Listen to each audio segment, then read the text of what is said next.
বিসমিল্লাহির রহমানির রহিম। পরম করুণাময় ও অসীম দয়ালু আল্লাহর নামে শুরু। ومن أحسن قولا ممن دعا إلى الله وعمل صالحا وقال إنني من المسلمين.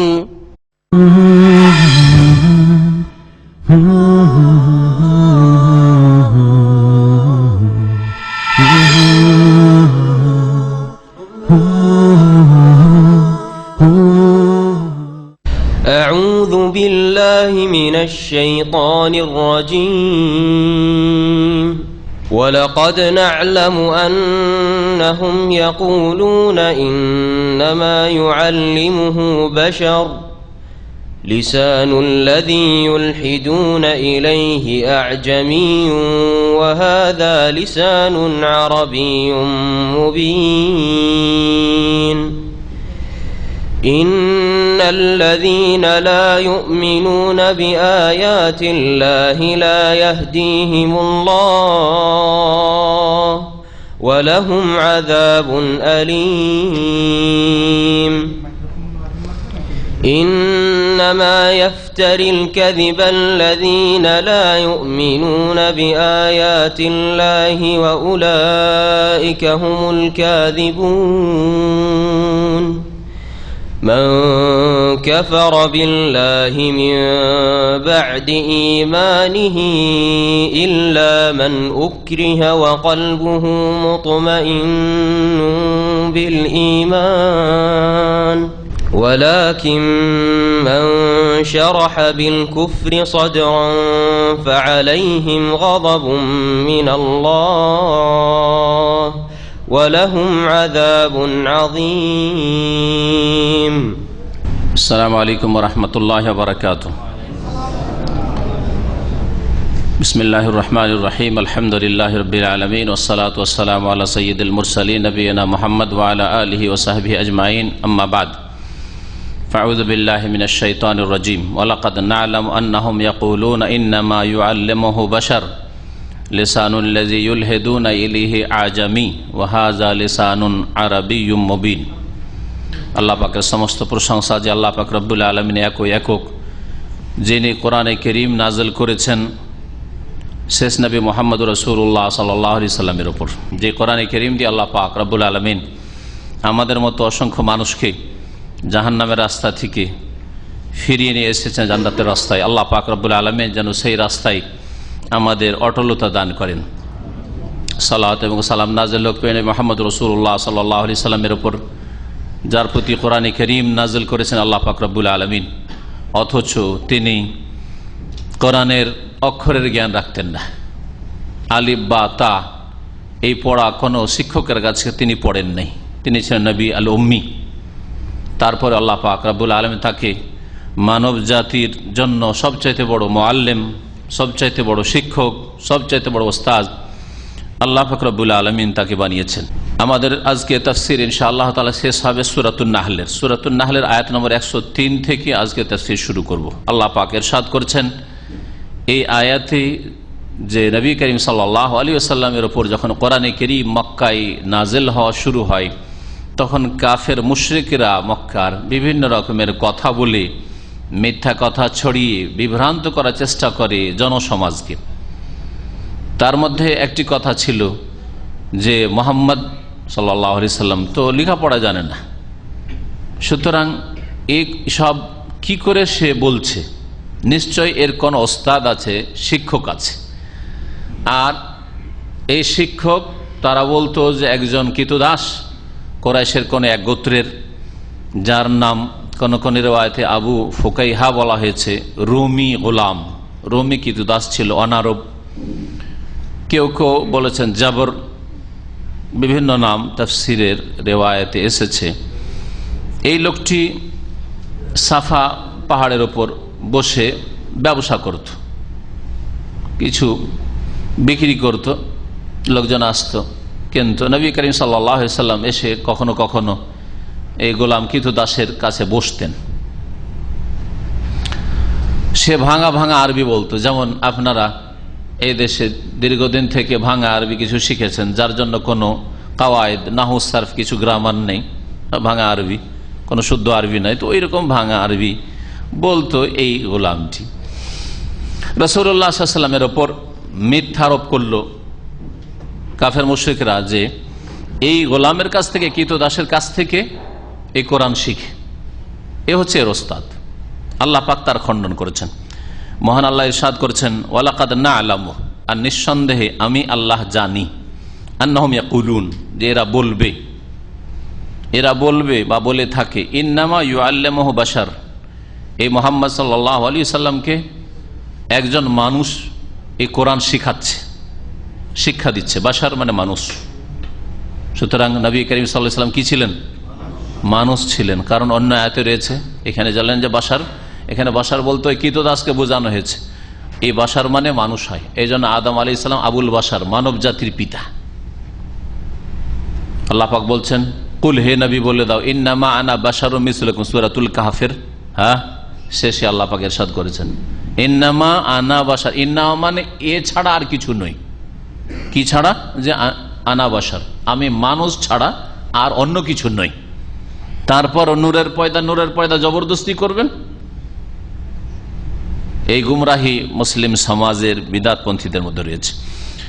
আল্লাহ পাক বলছেন যে এই মুহাম্মদকে কোরআন শেখায় একজন মানুষ। আল্লাহ পাক ওর জবাবে বলছেন যে এমন লোকের কথা বলছো যে সে মুহাম্মাদের শিক্ষক সাল্লাল্লাহু আলাইহি সাল্লাম, সে তো আরবি ঠিক করে বলতে পারে না, তার মাতৃভাষা আরবি নাই, সে ভাঙা ভাঙা ভাষায় কথা বলে আরবি বললে। লিসানুল্লাযী ইউলহিদুনা ইলাইহি, ওই লোকের ভাষা আল্লাযী ইউলহিদুনা ইলাইহি, যার দিকে এরা ইঙ্গিত করে, ইশারা করে। আলহাদা ইউলহিদু মানে মাইল করা, ঝুঁকিয়ে দেওয়া বা ইশারা ইঙ্গিত করা, এলহাদ মানে। তো যেই লোকের দিকে ইঙ্গিত করে এরা কথা বলে যে এই ব্যক্তি মোহাম্মদকে শিখাচ্ছে, ইন্নামা ইউআল্লিমুহু বাশার, তার ভাষা কি? আজামি। আজামিউন হয় আজামিউন, হামজা আইন জবর আজামিউন মানে সে হচ্ছে ওয়ানারব, তার মাতৃভাষা আরবি নয়। ওয়াহাযা লিসানুন আরাবিয়্যুম মুবিন, আর এই কোরআন হচ্ছে সুস্পষ্ট আরবি ভাষায়। তাহলে যেই ব্যক্তির মাতৃভাষায় আরবি না, সে সুস্পষ্ট আরবি ভাষায় কি করে কোরআন শিখাতে পারে মুহাম্মদ রাসূলুল্লাহ সাল্লাল্লাহু আলাইহি সাল্লামকে? অযৌক্তিক কথা। আল্লাহ পাক তারপরে ইরশাদ করেছে, ইন্নাল্লাযীনা লা ইউমিনুনা বিআয়াতিল্লাহ, নিঃসন্দেহে ওই সব লোকেরা যারা আল্লাহ পাকের আয়াত সমূহকে বিশ্বাস করে না, আল্লাহ পাকের আয়াত বিধানকে বিশ্বাস করে না, লা ইয়াহদিহিমুল্লাহ, তাদেরকে আল্লাহ পাক রব্বুল আলামিন রাস্তা দেখাবেন না, জান্নাতের হেদায়েতের রাস্তা দেখাবেন না। তাহলে হেদায়েতের রাস্তা পাওয়ার জন্য, সঠিক পথ প্রাপ্ত হওয়ার জন্য, জান্নাতের রাস্তা হাসিল করার জন্য শর্ত হচ্ছে যে আল্লাহ পাকের আয়াতগুলিকে বিশ্বাস করতে হবে। আল্লাহ পাকের বিধানগত আয়াত, শরীয়তের আয়াত, কোরআনুল করিম, কোরআনে করিমের সূরা ফাতিহা থেকে শুরু করে সূরা নাস পর্যন্ত, আর আল্লাহ পাকের সৃষ্টিগত আয়াত, আল্লাহ পাক পৃথিবীতে যা রেখেছেন, আপনার শরীরে, আমার শরীরে, পৃথিবীতে যত মাখলুকাত রয়েছে সবকিছুতে, আসমান জমিন সবকিছুকে দেখলে এগুলি সৃষ্টিগত নিদর্শন আয়াত, যেগুলি দেখে এর স্রষ্টা সম্পর্কে জ্ঞান অর্জন করা যেতে পারে। এগুলি এমনিতে হয়ে যায়নি, এগুলির বানানেওয়ালা অবশ্যই আছেন, আর তিনি একক, যদি তার কোনো শরিক অনেকে বানাতো তাহলে কোনো না কোনো যুগে একটা বিশ্বযুদ্ধ বাধ্য, যেমন মানব জাতির মধ্যে বিশ্বযুদ্ধ হয়েছে, আর যখন তখন লড়াই হইতেই আছে। তো এইরকম কিছু ডিস্টার্ব, গোলযোগ দেখা যেত, কিন্তু আসমান জমিন আর আল্লাহ পাকের সৃষ্টিতে কখনো তো গোলযোগ দেখা যায় না। তাহলে বোঝা গেল যে আল্লাহ একক, তিনি এসব বানিয়েছেন। তো আয়াত হচ্ছে দুই রকমের। যারা আল্লাহ পাকের আয়াত বিশ্বাস করে না, তাদেরকে আল্লাহ হেদায়েত করবেন না। ওয়ালাহুম আযাবুন আলিম, এবং তাদের জন্য রয়েছে বেদনাদায়ক শাস্তি। আলাম মানে ব্যথার, আলিম মানে যেই শাস্তিতে চরম ব্যথা রয়েছে, জাহান্নামের শাস্তি, আর বহু রকমের শাস্তি জাহান্নামে। ইন্নামা ইফতারিল কাযিব আল্লাযীনা লা ইউমিনুনা বিআয়াতিল্লাহ, আর মিথ্যা রচনা করা কার স্বভাব? মিথ্যা কথার উদ্ভব ঘটানো, মিথ্যা কথা কারো সম্পর্কে বানিয়ে সানিয়ে বলা, মোহাম্মদ সাল্লাল্লাহু আলাইহি ওয়াসাল্লাম সম্পর্কে, কোরআন সম্পর্কে। হ্যাঁ, এইরকমই আজকের যুগে যে কোনো লোক সম্পর্কে মিথ্যা কথা রটানো, এগুলি কার স্বভাব? আল্লাহ পাক বলছেন কখনো মিথ্যা রচনা করবেন না। গড়ে সড়ে নিজে বানিয়ে সানিয়ে কথা বলা, এটা চরম অপরাধ। ইন্নামা ইফতারিল কাযিব, নিঃসন্দেহে ওই সব লোকেরা মিথ্যা উদ্ভাবন করে, মিথ্যা রচনা করে। আল্লাযীনা লা ইউমিনুনা বিআয়াতিল্লাহ, যারা আল্লাহ পাকের আয়াত সমূহকে বিশ্বাস করে না। আল্লাহ পাকের আয়াতে রয়েছে প্রত্যেক কথা কাজের জবাব দিতে হবে। মিথ্যা রচনা করে মিথ্যা দিয়ে মিথ্যা কেসে কাউকে ফাঁসাবেন, অথবা মিথ্যা অপবাদ দিয়ে কাউকে অপরাধী বানিয়ে দেবেন, কাউকে চরিত্রহীন সাব্যস্ত করে দেবেন ইত্যাদি। হ্যাঁ, অথবা দোষীকে মিথ্যা রচনা করে মিথ্যা সাক্ষী সাজিয়ে তাকে নির্দোষী করে দেবেন। আর এইরকম চোর ডাকাত আর খনি আর সন্ত্রাসী বাড়াবেন, কারণ ওরা যখন এইভাবে ছুট পেয়ে যাবে, ছাড় পেয়ে যাবে যে অপরাধ করে আমাদের কিছু হইল না, তাহলে তাদের সংখ্যা বাড়তে থাকবে। এইরকম কাজ যারা করে তারা লা ইউমিনুনা বিআয়াতিল্লাহ, এরা আল্লাহর প্রতি বিশ্বাস করে না, আল্লাহর আয়াতে বিশ্বাসী নয়। ওয়া উলাইকা হুমুল কাযিবুন, আর এরাই হচ্ছে মিথ্যুক, এরাই হচ্ছে মিথ্যুক। আল্লাহ পাক রব্বুল আলামিন তারপরের আয়াতে ওই সব লোকের কথা বলেছেন যারা নিরুপায় হয়ে তাদের ইসলামী জীবনে মুসলিম হওয়া সত্ত্বে কুফরি কথা বলতে বাধ্য। নিরুপায় যখন হয়ে গেছে, আত্মরক্ষার জন্য, জান বাঁচানোর জন্য কুফরি কথা, শিরকি কথা, শিরিক করা, কুফরি করা, নাস্তিকতার কথা বলা যদি বাধ্য করা হয় কাউকে, তাহলে এটা জায়েজ কিনা এই শরীয়তের বিধান এই আয়াতে রয়েছে কোরআনে কারীমের। সূরা নাহলের আয়াত নম্বর 106। কুফরির ক্ষেত্রে, কুফরি করতে যদি বাধ্য করা হয়, জি হ্যাঁ, অথবা এমন কাজ করতে বাধ্য করা হয় যাতে কোনো আল্লাহ পাকের মাখলুকের উপর জুলম না হয়, আল্লাহর হকের ক্ষেত্রে।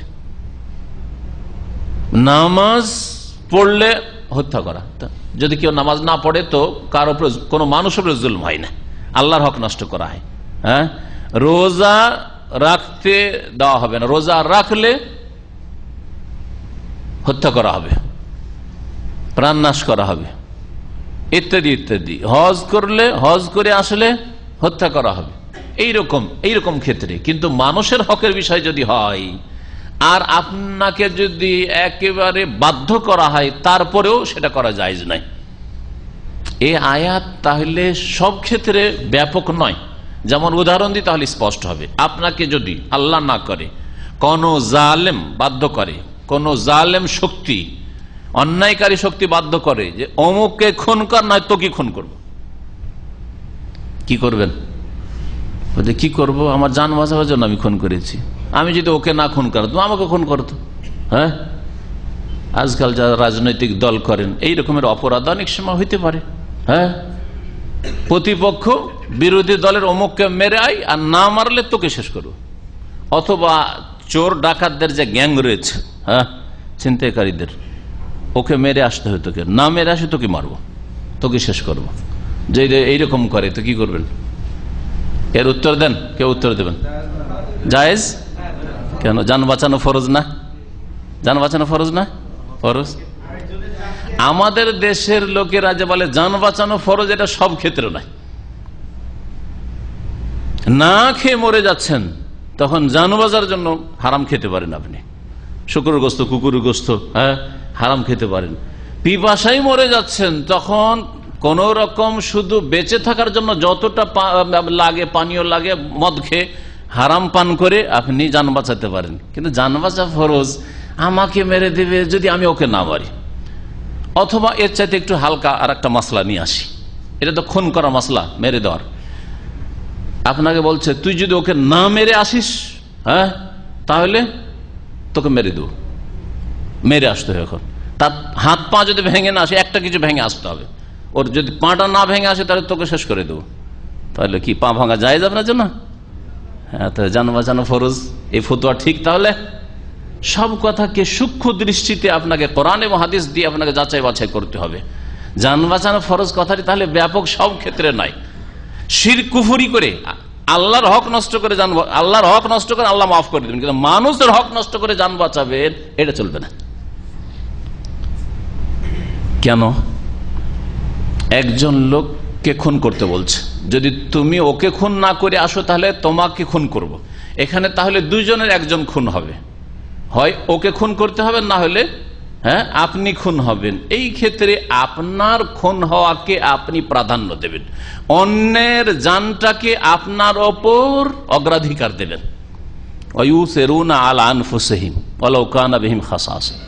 মুমিনের সাহাবায়ে কেরাম মুহাজিরিন আনসারদের গুণ হচ্ছে যে তারা নিজের ওপর অন্যকে অগ্রাধিকার দিত, প্রেফার করত। তাহলে দুজনের একজনকে মরতে হবে, হয় আমাকে মরতে হবে, না ওকে মরতে হবে, না ও বেঁচে থাক আমি মরে যাই। হ্যাঁ, আমি মরে যাই ভালো, কিন্তু সে যেন না মারা যায়। আমি মরে যাই, কিন্তু ওর উপরে কেন জুলুম হবে, ওকে কেন মারা হবে, ওর উপর কেন জেনার ব্যভিচারের মিথ্যা অপবাদ দিয়ে ওর উপর বল যে ওকে দেখেছি আমি ব্যভিচার করতে, না হলে তোকে মেরে দেবো। না, চলবে না। মানুষের হক নষ্ট করে নিজের জান বাঁচানো চলবে না। হ্যাঁ, আল্লাহ পাকের হক নষ্ট করেন, আল্লাহ পাক তার হকের ক্ষেত্রে তিনি মাফ করে দেবেন। এসব গুণ আল্লাহ মাফ করে দেন, কিন্তু বান্দার হক যতক্ষণ ওই ব্যক্তি না মাফ করবে ততক্ষণ আল্লাহ মাফ করবেন না হুকুকুল ইবাদের ক্ষেত্রে। নাহলে কিয়ামতের দিন আপনাকে আপনার নেকি থেকে পরিশোধ করতে হবে, নেকি না থাকে তার গুনার বোঝা নিয়ে জাহান্নামে যেতে হবে। মাসলাটি ভালো করে বুঝে নেন, আর তারপরে আয়াতের তাফসীর শুনুন। আল্লাহ পাক রব্বুল আলামিন বলছেন, মান কাফারা বিল্লাহি মিন বাদি ঈমানিহি, যেই ব্যক্তি আল্লাহর সাথে কুফরি করবে, কুফরি কথা বলবে, শিরকি কথা বলবে, আল্লাহ নাই বলতে বাধ্য করা হইল। হ্যাঁ, ধর্ম হচ্ছে আফিম, নেশা, অথবা বল গৌসুল আজম মাদার, বল তুই গৌসুল আজম মানিস না, মেরে ফেলে দেবো তোকে। এইরকম জালেম মাজারপন্থী মুশরিকরা যদি আপনাকে বাধ্য করে, বল হরে রাম হরে কৃষ্ণ, না হলে মেরে দেবো।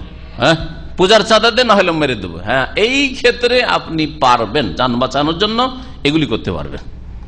শির কুফরি করতে পারে, শির কুফরি কথা, মোহাম্মদকে সাল্লাল্লাহু আলাইহি ওয়াসাল্লাম গাল দে, এইরকম যদি বলে, মোহাম্মদকে গাল দেওয়া মোহাম্মদের ব্যক্তিত্ব কেন, দিন ইসলামকে গাল দেওয়া।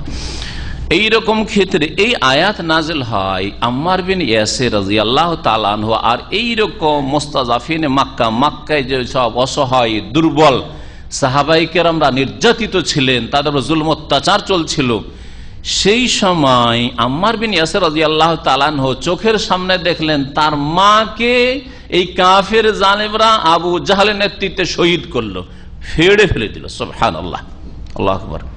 তার মাকে শহীদ করার ক্ষেত্রে ঘটনা লিখেছেন তাফসীরকাররা যে দুটো উটের পায়ে, দুটো পা তার বেঁধে দিয়েছে, একটা পা এক উটের পায়ের সাথে আর একটা উটের পায়ের সাথে, আর তার দুটো উটকে তাড়িয়ে দেওয়া হয়েছে আর ফটফট করে ফেলে দেওয়া হয়েছে। আল্লাহু আকবার, চোখের সামনে মাকে শহীদ করেন।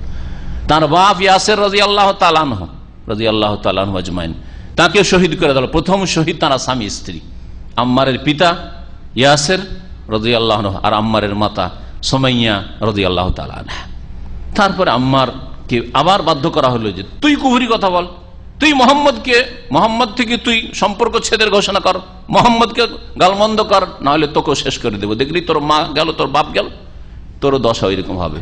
সেই সময় তিনি এইরকম কিছু কথা ইসলামের বিরুদ্ধে, নবীর বিরুদ্ধে এবং তাদের দেবদেবীর প্রশংসা কিছু করে দিয়েছিলেন। তারপরে কান্না করতে করতে রাসূলুল্লাহ সাল্লাল্লাহু আলাইহি ওয়াসাল্লামের দরবারে হাজির হয়েছেন। ইয়া রাসূলুল্লাহ, চরম অপরাধ আমি করে ফেলেছি, অন্যায় করে ফেলেছি।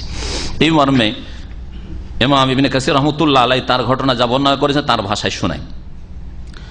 বলছেন ইমাম ইবনে জারির তাবারি তার তাফসীরে আবু ওবাইদা থেকে বর্ণনা করেছেন, আর তিনি আবু ওবাইদা হচ্ছেন আম্মার বিন ইয়াসিরের ছেলে মোহাম্মদ বিন আম্মার বিন ইয়াসির। কাল আখাযাল মুশরিকুন আম্মার বিন ইয়াসির, মুশরিকরা আম্মার বিন ইয়াসিরকে বন্দী করলো।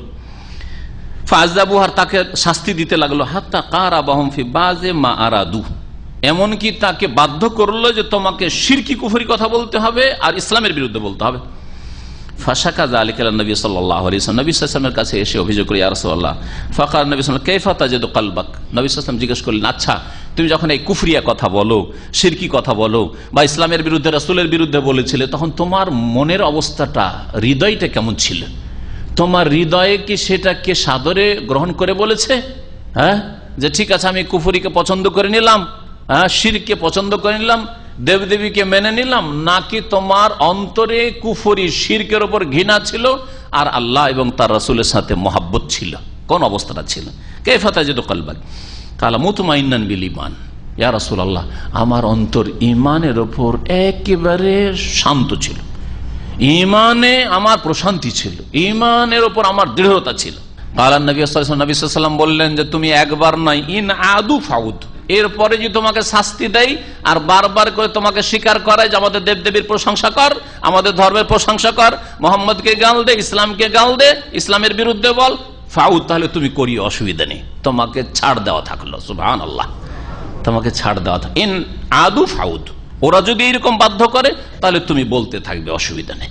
ইমাম বাইহাকী রাহমাতুল্লাহ আলাইহি এই ঘটনা বর্ণনা করেছেন। ওয়াফিহা আন্নাহু সাব্বান নবী সাল্লাল্লাহু আলাইহি ওয়াসাল্লাম, রয়েছে বাইহাকীতে যে নবী সাল্লাল্লাহু আলাইহি ওয়াসাল্লামকে গালমন্দ পর্যন্ত করতে বাধ্য করেছিল। ওয়া যাকারা আলিহাতাহুম বিখাইর, আর ওদের দেবদেবী লাত উজ্জা মানাতের প্রশংসা গুণগান করতে বাধ্য করেছিল।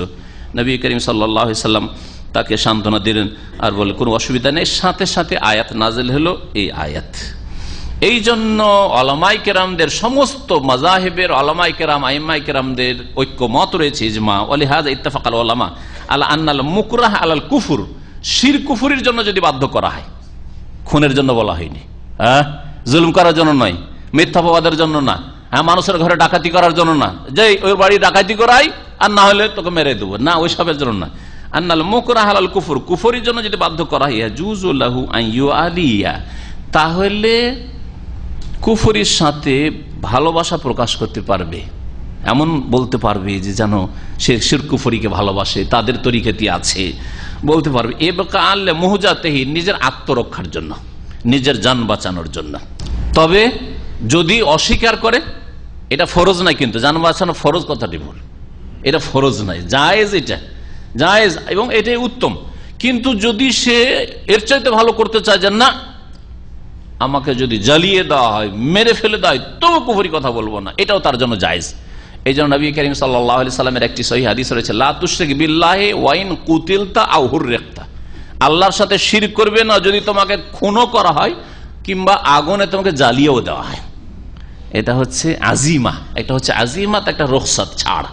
তো ছাড় হচ্ছে যে কুফরি কথা বলে জান বাঁচিয়ে নিতে পারবেন, আর আজিমাত হচ্ছে যে আপনি তাওহীদের উপর অটল থাকবেন। যেমন অনেক সাহাবায়ে কেরামরা তারা স্বীকার করেনি, যেমন কামা কানা বেলাল, বলছেন ইমাম ইবনে কাসির রাহমাতুল্লাহ, যেমন বেলাল রাদিয়াল্লাহু তাআলা আনহু, তাকে বলতো, এই তুই মুহাম্মদের সাথে কুফরি কর, মুহাম্মদের ধর্মে নিয়ে আসা ধর্মের সাথে কুফরি কর, আর তুই আমাদের দেবদেবীর নাম নে। বারবার তিনি কি বলতেন? আহাদ, আহাদ, আহাদ, আমি এক, এক ছাড়া কিছু বুঝি না, এক ছাড়া কিছু বুঝি না, এক আল্লাহ ছাড়া কিছু বুঝি না। তাহলে তিনি আজিমাতের উপর আমল করেছেন।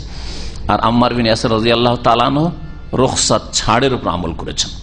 এইরকম বহু ঘটনা ইসলামের ইতিহাসে সাহাবায়ে কেরামদের জামানায় ঘটেছে। যেমন হাবিব বিন যায়েদ আনসারী কে বন্দী করেছিল মুসাইলিমা কাযযাব, আর এক একটি করে শরীরের টুকরো কেটে কেটে ফেলতো আর তাকে স্বীকার করাইতো যে এই মুহাম্মদকে অস্বীকার কর আর আমাকে নবী মান। এই মুসাইলিমা কাযযাব মিথ্যুক যে নবুয়তের দাবি করেছিল এই রিয়াজ আল খারজ এলাকা, যেটাকে ইয়ামামা বলা হয়তো সেই যুগে, তারপরেও তিনি মেনে নেননি আর কুফরি আর শিরকি কথা বলেননি, তাহলে সেটা জায়েজ রয়েছে। যদি কেউ মনে করে আমি শহীদ হয়ে যাব কিন্তু শিরকি কথা বলবো না, শহীদ হয়ে যাব কুফরি কথা বলবো না, শহীদ হয়ে যাব ইসলামের বিরুদ্ধে বলবো না, তো সেটা তার জন্য ভালো, অসুবিধা নেই। তো আল্লাহ পাক রব্বুল আলামিন আয়াত নাযিল করলেন আম্মার বিন ইয়াসের ঘটনা পরিপ্রেক্ষিতে। আল্লাহ বলছেন, মান কাফারা বিল্লাহ, যে ব্যক্তি আল্লাহর সাথে কুফরি করলো, মিন বাদে ঈমানিহি, তার ঈমান ইসলামের পরে, মুসলিম হওয়ার পরে, ইল্লা মান উকরিহা, হ্যাঁ তবে যদি কাউকে জবরদস্তি করা হয় তাহলে তার উপর শাস্তি আসবে না, দুনিয়া আখিরাতের শাস্তি তার উপর আসবে না। ঈমানের পরে যদি কুফরি করে, দুনিয়ার শাস্তি হচ্ছে মুরতাদদের কি হত্যা। নবী করিম সাল্লাল্লাহু আলাইহি ওয়াসাল্লাম সহিহ হাদিস, মান বাদদালা দীনাহু ফাকতুলু, যে ব্যক্তি দ্বীনকে রদবদল করে দেয়, অর্থাৎ সত্য দ্বীনকে ছেড়ে দিয়ে বাতিল দ্বীন গ্রহণ করে, ফাকতুলু, তাকে হত্যা করা। এটা নবী করিম সাল্লাল্লাহু আলাইহি সাল্লামের বাণী এবং নবী সাল্লাল্লাহু আলাইহি সাল্লামের আমল, সাহাবায়ে কেরাম। আল্লাহ পাক বলছেন যে যদি কারো উপর জবরদস্তি করা হয় তাহলে সে মাফ পেয়ে যাবে, দুনিয়ার শাস্তিও তার উপর হবে না আর আখিরাতের শাস্তি হবে না। ওয়া কলবুহু মুতমাইন্নান বিল ঈমান, জবরদস্তি করা হচ্ছে, কিন্তু জবরদস্তি করা হলে মন থেকে, কথায়ও বলছেন আর মনেও বলছে যে ঠিক আছে তোদের ধর্ম মেনে নিলাম, তাহলে সে কাফের মুরতাদ হয়ে যাবে, সে মুশরিক হয়ে যাবে। ওয়া কলবুহু মুতমাইন্নুন বিল ঈমান, কুফরি কথা হয়তো নিরুপায় হয়ে বলল কিন্তু তার অন্তর ঈমানের ওপর নিশ্চিন্ত রয়েছে, প্রশান্তি হাসিল করছে, অটল রয়েছে, তাহলে তার উপর কোনো শাস্তি নেই। ওয়ালাকিন, তবে শাস্তি কার উপর রয়েছে? যেই ব্যক্তি, এখন এখানে লাগান মান কাফারা, প্রথম অংশটুকে, মান কাফারা বিল্লাহ মিন বাদে ঈমানিহি, ঈমানের পরে কেউ যদি আল্লাহর সাথে কুফরি করে, আর কি করে, মান শারাহা বিল কুফরি সাদা, তার সাথে সাথে তার অন্তরকে কুফরি কবুল করার জন্য উন্মুক্ত করে দিল, মানে দিল খুলে, মন খুলে কুফরিকে গ্রহণ করলো, মন থেকেও কবুল করলো, আর জবানে, কথাতে, কাজেও কবুল করলো। গায়রুল্লাহকে সেজদা করলো, দেবদেবীকে সেজদা করলো, মাজারে সেজদা করলো নিরুপায় হয়ে, আর তার সাথে মনের সাথে, মনে প্রাণে সেজদা করলো, তাহলে সে কাফের মুরতাদ হয়ে গেল। আল্লাহ পাক বলছেন, যদি কেউ কি করে, ওয়ালাকিন মান শারাহা বিল কুফরি সাদরান, কেউ যদি কুফরির ওপর তার বক্ষকে উন্মুক্ত করে দেয়, খুলে দেয়, দিল খুলে যদি মহব্বতের সাথে এই শিরক কুফরি কথা বলে বা করে, ফালাইহিম গাযাবুম মিনাল্লাহ, তাহলে এই সব লোকদের আল্লাহ পাকের ক্রোধ, গজব রয়েছে। দুনিয়ার গজব হচ্ছে যে দুনিয়াতে বেঁচে থাকার তার অধিকার নেই, আর আখিরাতের গজব হচ্ছে যে চিরকাল জাহান্নামে থাকবে। ওয়ালাহুম আযাবুন আযীম, আর তাদের জন্য রয়েছে মহাশাস্তি। কেন? দুনিয়ায় আল্লাহর গজব, আখিরাতে মহাশাস্তি, জাহান্নামের চিরকালের শাস্তি। যালিকা বিআন্নাহুম ইস্তাহাব্বুল হায়াতাদ দুনিয়া, মুরতাদের শাস্তি এরকম কেন? আল্লাহ বলছেন এই জন্য, যালিকা মানে এই জন্য, যে বিআন্নাহুম ইস্তাহাব্বুল হায়াতাদ দুনিয়া, এইসব লোকেরা, মুরতাদ লোকেরা কুফরি কথা, শিরকি কথা ইসলামী জীবনের পরে যারা বলে, তারা পার্থিব জগৎকে পছন্দ করেছে, পার্থিব জগৎকে প্রাধান্য দিয়েছে। ইস্তাহাব্বা মানে মহব্বত করেছে, পছন্দ করেছে। আলাল আখিরা, কিসের ওপর? পরকালের ওপর। পরকালকে 2 নম্বরে, ওটা যাক যাক, কিন্তু দুনিয়া ঠিক রাখতে হবে, জান বাঁচাইতে হবে, মান বাঁচাইতে হবে, ব্যবসা বাঁচাইতে হবে, বাড়িঘর বাঁচাতে হবে, নাগরিকত্ব বাঁচাতে হবে, ইত্যাদি ইত্যাদি, দুনিয়া বাঁচাতে হবে। আখিরাতের ওপর পার্থিব জগৎকে যেহেতু পছন্দ করেছে, প্রাধান্য দিয়েছে, সেই জন্য। আর কি? ও আন্নাল্লাহ লা ইয়াহদিল কওমাল কাফিরিন, আর আল্লাহ পাক রব্বুল আলামিন কাফের সম্প্রদায়কে সঠিক রাস্তা দেখান না। কাফের সম্প্রদায় যখন নিজে থেকে সাদরে কুফরি গ্রহণ করলো, নিরুপায় হয়ে নয়, অন্তর থেকে গ্রহণ করলো, তাহলে এই সব লোককে আল্লাহ পাক সঠিক রাস্তা, জান্নাতের রাস্তা দেখাবেন না। উলাইকাল্লাযিনা তাবা আল্লাহু আলা কুলুবিহিম, এই সব মুরতাদ লোক যারা ইসলামের নিয়ামত পাওয়ার পরে, মুসলিম সমাজে আজকাল যেসব মুরতাদ রয়েছে, আল্লাহর নিয়ামত, জন্মসূত্রে বাপ মা মুসলিম, মাশাআল্লাহ, আর মুসলিম পরিবারে জন্ম, একটু ওপর দিকে দেখা গেলে তার দাদা, তার নানা হয়তো আলেম ছিল, অথবা পরহেজগার ছিল, মসজিদের মুতাওয়াল্লি ছিল, ধার্মিক দাড়িওয়ালা লোক ছিল, আর তার ঘরে পয়দা হচ্ছে নাস্তিক। আল্লাহ পাক বলছেন এদের অন্তরে আল্লাহ পাক কি করেছেন? মোহর লাগিয়ে দিয়েছেন। ও সামএহিম, তাদের শ্রবণ শক্তিতে আল্লাহ মোহর মেরে দিয়েছেন। ও আবসারহিম, তাদের দৃষ্টি শক্তি, নজরের উপর আল্লাহ পাক কি করেছেন? মোহর মেরে দিয়েছেন। ওয়া উলাইকুমুল গাফিলুন, এরাই হচ্ছে আল্লাহ থেকে, আল্লাহর দিন থেকে গাফিল, উদাসীন, লাজারামা, নিঃসন্দেহে। বলা বাহুল্য, আন্নাহুম ফিল আখিরাতি হুমুল আখসারুন, এরাই হচ্ছে পরকালে, হুমুল খাসিরুন, এরা অন্য আয়াতে আল আখসারুন রয়েছে, লাজারামা, নিঃসন্দেহে, এতে কোনো সন্দেহ নাই। আন্নাহুম ফিল আখিরাতি হুমুল খাসির, এরাই হচ্ছে পরকালে ক্ষতিগ্রস্ত। যারা ঈমান ইসলাম পাওয়ার পরেও ঈমান ইসলাম থেকে বেরিয়ে চলে গেল, তারা হচ্ছে আখিরাতে ক্ষতিগ্রস্ত। সুম্মা ইন্না রাব্বাকা লিল্লাযিনা হাজারু মিন বাদি মা ফুতিনু সুম্মা জাহাদু ওয়া সাবারু ইন্না রাব্বাকা মিন বাদিহা লাগফুরুর রহিম। আল্লাহ পাক রব্বুল আলামিন এখানে ওই সব মক্কার মুসলিম সাহাবায়ে কেরাম, মুহাজিরদের কথা বলছেন, যারা নির্যাতিত হয়েছিলেন আল্লাহর জন্য, আল্লাহর দ্বীনের জন্য, রাসূলের জন্য, দ্বীন ইসলাম কবুল করার জন্য। তারপরে তারা হিজরত করতে পেরেছিলেন, অনেকেই হিজরত করতে পেরেছেন কিন্তু বিলম্ব হয়েছে, তারাও শামিল। বিশেষ করে কেউ কেউ বলেছে এই আয়াত ওই সব লোকদের সম্পর্কে যারা হিজরত করতে চেয়েছিল, যে নবী সাল্লাল্লাহু আলাইহি ওয়াসাল্লাম মদিনা চলে গেছেন, আমরা মদিনা চলে যাব, কিন্তু ওদেরকে কাফেররা ধরে বন্দী করে দিল, বেঁধে বেঁধে রেখেছিল তাদেরকে, বেশ কিছুদিন ধরে তারা আসতে পারেনি, নিরুপায় হয়ে অবস্থায় থেকেছে, তাদেরকে ইবাদত বন্দী করতে দেওয়া হয়নি, তাদেরকে স্বাধীন ছাড়া হয়নি, তাদের কষ্ট দেওয়া হয়েছে, চরম জুলম অত্যাচার করা হয়েছে। তারপরে যখনই তারা সুযোগ পেয়েছে আবার পালিয়ে এসছে, সেখান থেকে রাতারাতি নবী করিম সাল্লাল্লাহু আলাইহি ওয়াসাল্লামের কাছে মদিনায় হিজরত করি। আল্লাহ পাক বলছেন বিশেষভাবে ওদেরকে সার্টিফিকেট, যে আল্লাহ এদের জিহাদের ওপর, এদের হিজরতের ওপর, এদের ধৈর্য ধারণের ওপর তাদেরকে আল্লাহ পাক রব্বুল আলামিন উত্তম প্রতিদান দেবেন, যে আল্লাহ পাক তাদেরকে ক্ষমা করবেন, তাদের রহম করবেন। সুম্মা ইন্না রাব্বাকা, অতঃপর নিঃসন্দেহে নবী মুহাম্মদ সাল্লাল্লাহু আলাইহি ওয়াসাল্লাম তোমার প্রতিপালক, লিল্লাযিনা হাজার, ওই সব লোকদের জন্য যারা হিজরত করেছে, মিন বাদে মা ফতেনু, নির্যাতিত হওয়ার পর। ফতেনু মানে উযযিবু, ফিতনা আযাবকেও বলা হয়। যাদেরকে নির্যাতিত করার পরে তারা হিজরত করার সুযোগ পেয়েছে, তখন হিজরত করে মক্কা থেকে, দারুল কুফর ছিল তখন, কুফরি রাষ্ট্র থেকে ইসলামিক রাষ্ট্র মদিনা মুনাওয়ারায় তারা এসছে। মক্কা বিজয়ের পরে সেটা দারুল ইসলাম হয়েছে। সুম্মা জাহাদু, অতঃপর তারা জেহাদে অংশ নিয়েছে, জেহাদেও অংশ নিয়েছে। অনেকেই বদরে হয়তো সুযোগ পায়নি, ওহদের সুযোগ পায়নি, খন্দকে হয়তো সুযোগ পেয়েছে, খন্দকের সুযোগ পায়নি, খাইবারের সুযোগ পেয়েছে, খাইবারে যদি সুযোগ না পেয়ে থাকে হুনাইনের সুযোগ পেয়েছে, তাবুকের সুযোগ পেয়েছে। তারা জেহাদে অংশ নিয়েছে। ওয়াসবারু, এবং ধৈর্য ধারণ করেছে জুলম অত্যাচারের ওপর। ইন্না রাব্বাকা মিন বাদিহা লাগফুর রহিম, এইসব জুলম অত্যাচার তাদের হওয়ার পরে আল্লাহ পাক, তোমার প্রতিপালক হে নবী মুহাম্মদ সাল্লাল্লাহু আলাইহি ওয়াসাল্লাম, লাগাফুর, অবশ্যই মহান, মার্জনাকারী, রাহিম, বড় দয়ালু। আল্লাহ পাক রব্বুল তারপর ইরশাদ করেছে, ইয়াউমা তাতি কুল্লু নাফসিন তুজাদিলু আন নাফসিহা, কিয়ামতের দিনের কথা আল্লাহ পাক বলছেন।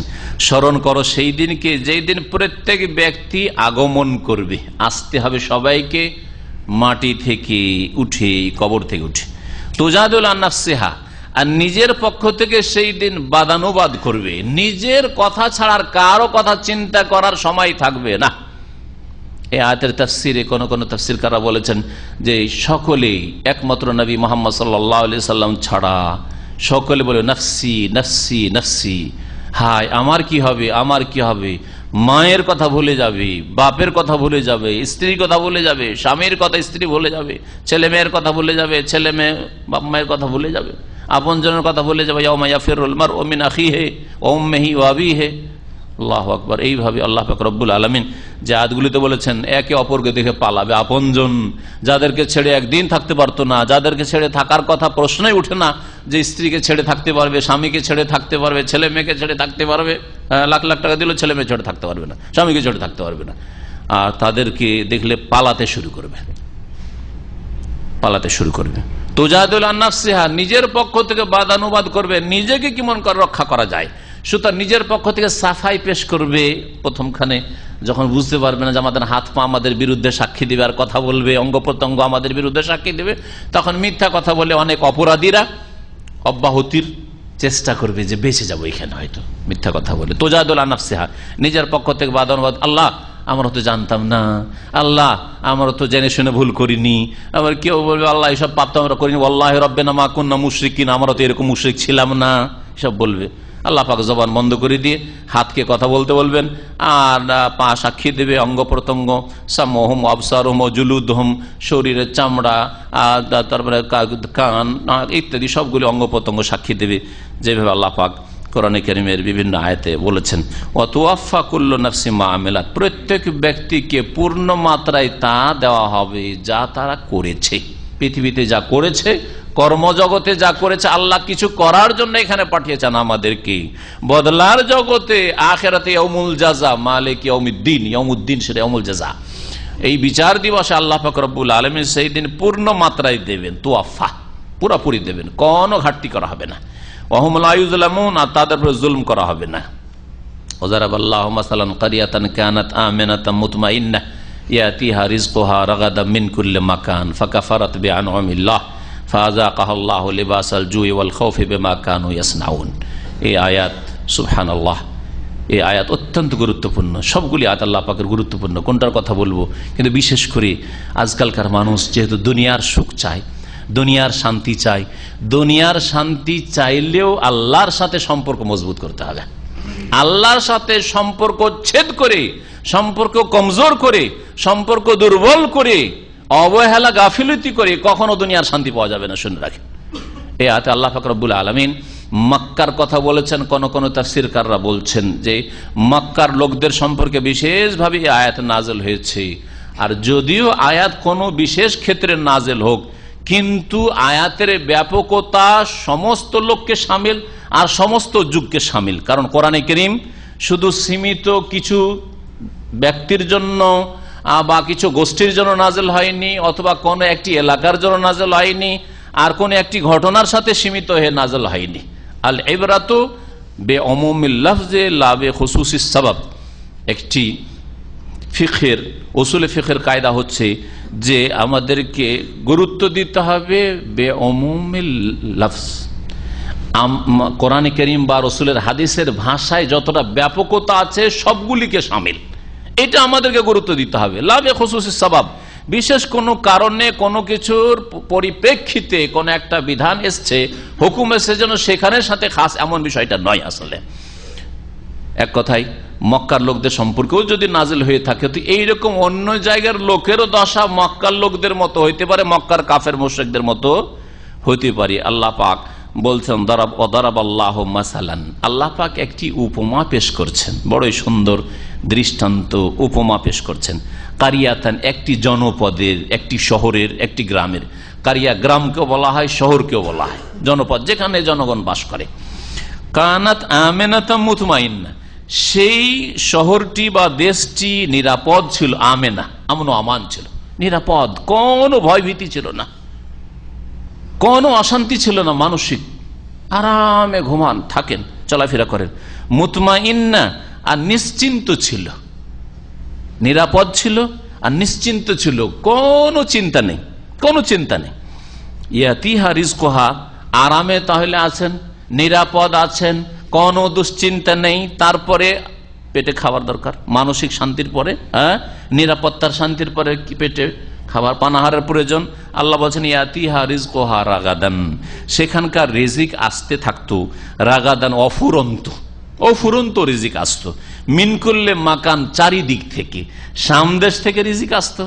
ব্যবসায় গ্রীষ্মকালে সামদেশে প্যালেস্টাইনের দিকে, সিরিয়ার দিকে, জর্ডনের দিকে, এই দিকে চলে যেত, আর ওই দিক থেকে ব্যবসা করে নিয়ে আসতো, লাভবান হয়ে আসতো মক্কার লোকেরা।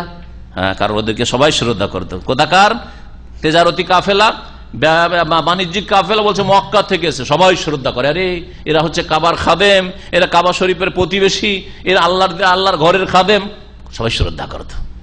কেউ তাদের চিন্তাই করতো না, লুটপাট করতো না, কেউ তাদের গায়ে হাত দিত না। এইভাবে আল্লাহ পাক তাদেরকে রিজিক দিয়েছিলেন। আর এইদিকে শীতকাল যখন হইতো তখন ইয়ামানের দিকে চলে যেত, ইয়ামানে ব্যবসা করে। রেহলাতা শীতায় ওসাইফ, সূরায়ে কুরাইশ আল্লাহ পাক বলেছেন, দুটা সফর করে, বছরে দুটা সফর করে চলে আসতো, সারা বছর আরামে খেত মক্কায় বসে বসে। আল্লাহ পাক বলছেন তারপরে নবী মুহাম্মদ সাল্লাল্লাহু আলাইহি সাল্লাম তাদের সার্বিক কল্যাণের জন্য রাসূল হয়ে প্রেরিত হলেন তাদের মাঝে। ফাকাফারাত বিআনুমিল্লাহ, কিন্তু আল্লাহর নিয়ামত সমূহের সাথে তারা কুফরি করল, আল্লাহর নিয়ামতের অকৃতজ্ঞ হয়ে গেল, নাশুকরি করল। আল্লাহর নিয়ামত বলতে এখানে কোরআনে কারীমকে বোঝানো হয়েছে, কোরআন নাযিল হওয়া শুরু হইল। আল্লাহ পাকের নিয়ামত রাসূলুল্লাহ সাল্লাল্লাহু আলাইহি ওয়াসাল্লামের রিসালাতকে বলা হয়েছে যে রাসূলকে আল্লাহ পাক পাঠান। আল্লাহ পাকের নিয়ামত হচ্ছে আসমানি বিধান, ওহী, এগুলিকে বোঝানো হয়েছে। ফাকাফারাত বিআনুমিল্লাহ, রাসূলুল্লাহ এত বড় নিয়ামত আসলেন তাদের মাঝে, তাদের ঘরে ঘরে ঘরে, তাদের আত্মীয়, তাদের বংশের কোরআনে কারীম নাযিল হচ্ছে তাদের শহরে, তাদের ভাষায় আবার বুঝতে অসুবিধা। আমাদের মতো নয় যে কাওয়াইদ পড়ো, তো এই পড়ো সেই পড়ো, 20 বছর 30 বছর পড়ো আর তারপরও কোরআন বুঝতে পারছি না, এরকম নয়। মাতৃভাষায় কোরআন নাযিল হচ্ছে, সুবহানাল্লাহ, কত বড় নিয়ামত। ফাকাফারাত বিআনুমিল্লাহ, কিন্তু আবু জাহাল, আবু লাহাব, উতবা, শাইবা, রাবিয়া, এই কাফের মুশরিকরা আর এখানকার জনসাধারণরা অধিকাংশই কি করলো? আল্লাহর নিয়ামতের অকৃতজ্ঞ হয়ে গেল, শুকরিয়া আদায় করলো না। আল্লাহ পাকে মূল্যবান ধন দিয়েছেন, সাদরে গ্রহণ করি, রাসূলের দাওয়াত গ্রহণ করি, না করলো না। ফাযাকাল্লাহু লিবাসাল জুই ওয়াল খাউফ বিমা কানু ইয়াসনাউন, সুতরাং তাদের কৃতকর্মের কারণে, বিমা কানু ইয়াসনাউন মানে তাদের কৃতকর্মের কারণে, ফাযাকাল্লাহ, তাদেরকে আল্লাহ পাক আস্বাদন করালেন, চাখিয়ে দিলেন। যৌক মানে চাখা, জিবাতে দিয়ে চাখাকে যৌক বলা হয়। আল্লাহ পাক রব্বুল আলামিন এই জনপদকে মানে জনপদের লোকদেরকে, মক্কার লোকদেরকে আল্লাহ পাক আস্বাদন করালেন লিবাসাল জুই ওয়াল খাউফি, ক্ষুধা এবং ভীতির স্বাদ, ভীতির স্বাদের আস্বাদন করালেন। লেবাস বলতে, লেবাস মানে কি হয়? পোশাক হয়। তো পোশাক তো মানুষ চেখে দেখে না, পোশাক মানুষ চেখে দেখে না, কি চাখে? স্বাদ চাখে।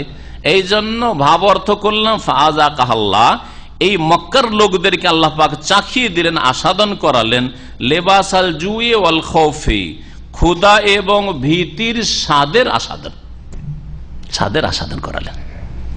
বিমা কানু ইয়াসনাউন, তাদের পাপাচারের কারণে, তাদের কৃতকর্মের কারণে, তাদের রসুলকে অস্বীকার করার কারণে, তাদের কোরআনের প্রতি ঈমান না নিয়ে আসার কারণে, তাদের ওহীর বিধান না মানার কারণে, বিমা কানু ইয়াসনাউন। আল্লাহ পাক রব্বুল আলামিন তাহলে এখানে লেবাস বলতে বুঝিয়েছেন সাদকে, তো লেবাস কেন বললেন? লেবাস বলার তো অলংকার রয়েছে, কোরআনে কারীম অত্যন্ত বেশি অলংকার রয়েছে। আরবি ভাষার সবচেয়ে অলংকারপূর্ণ কিতাব কোরআনে কারীম। আর কোরআনে কারীমের মতো অলংকারপূর্ণ একটি আয়াত, দুটি আয়াতও তারা নিয়ে আসতে পারে কাফেররা। তাদেরকে চ্যালেঞ্জ করা হয়েছে বারবার করে কোরআনে কারীম। এর আগে ওই আয়াতগুলি তাফসীরে আমি বলেছি, কিন্তু তারা হার মানতে বাধ্য হয়েছে।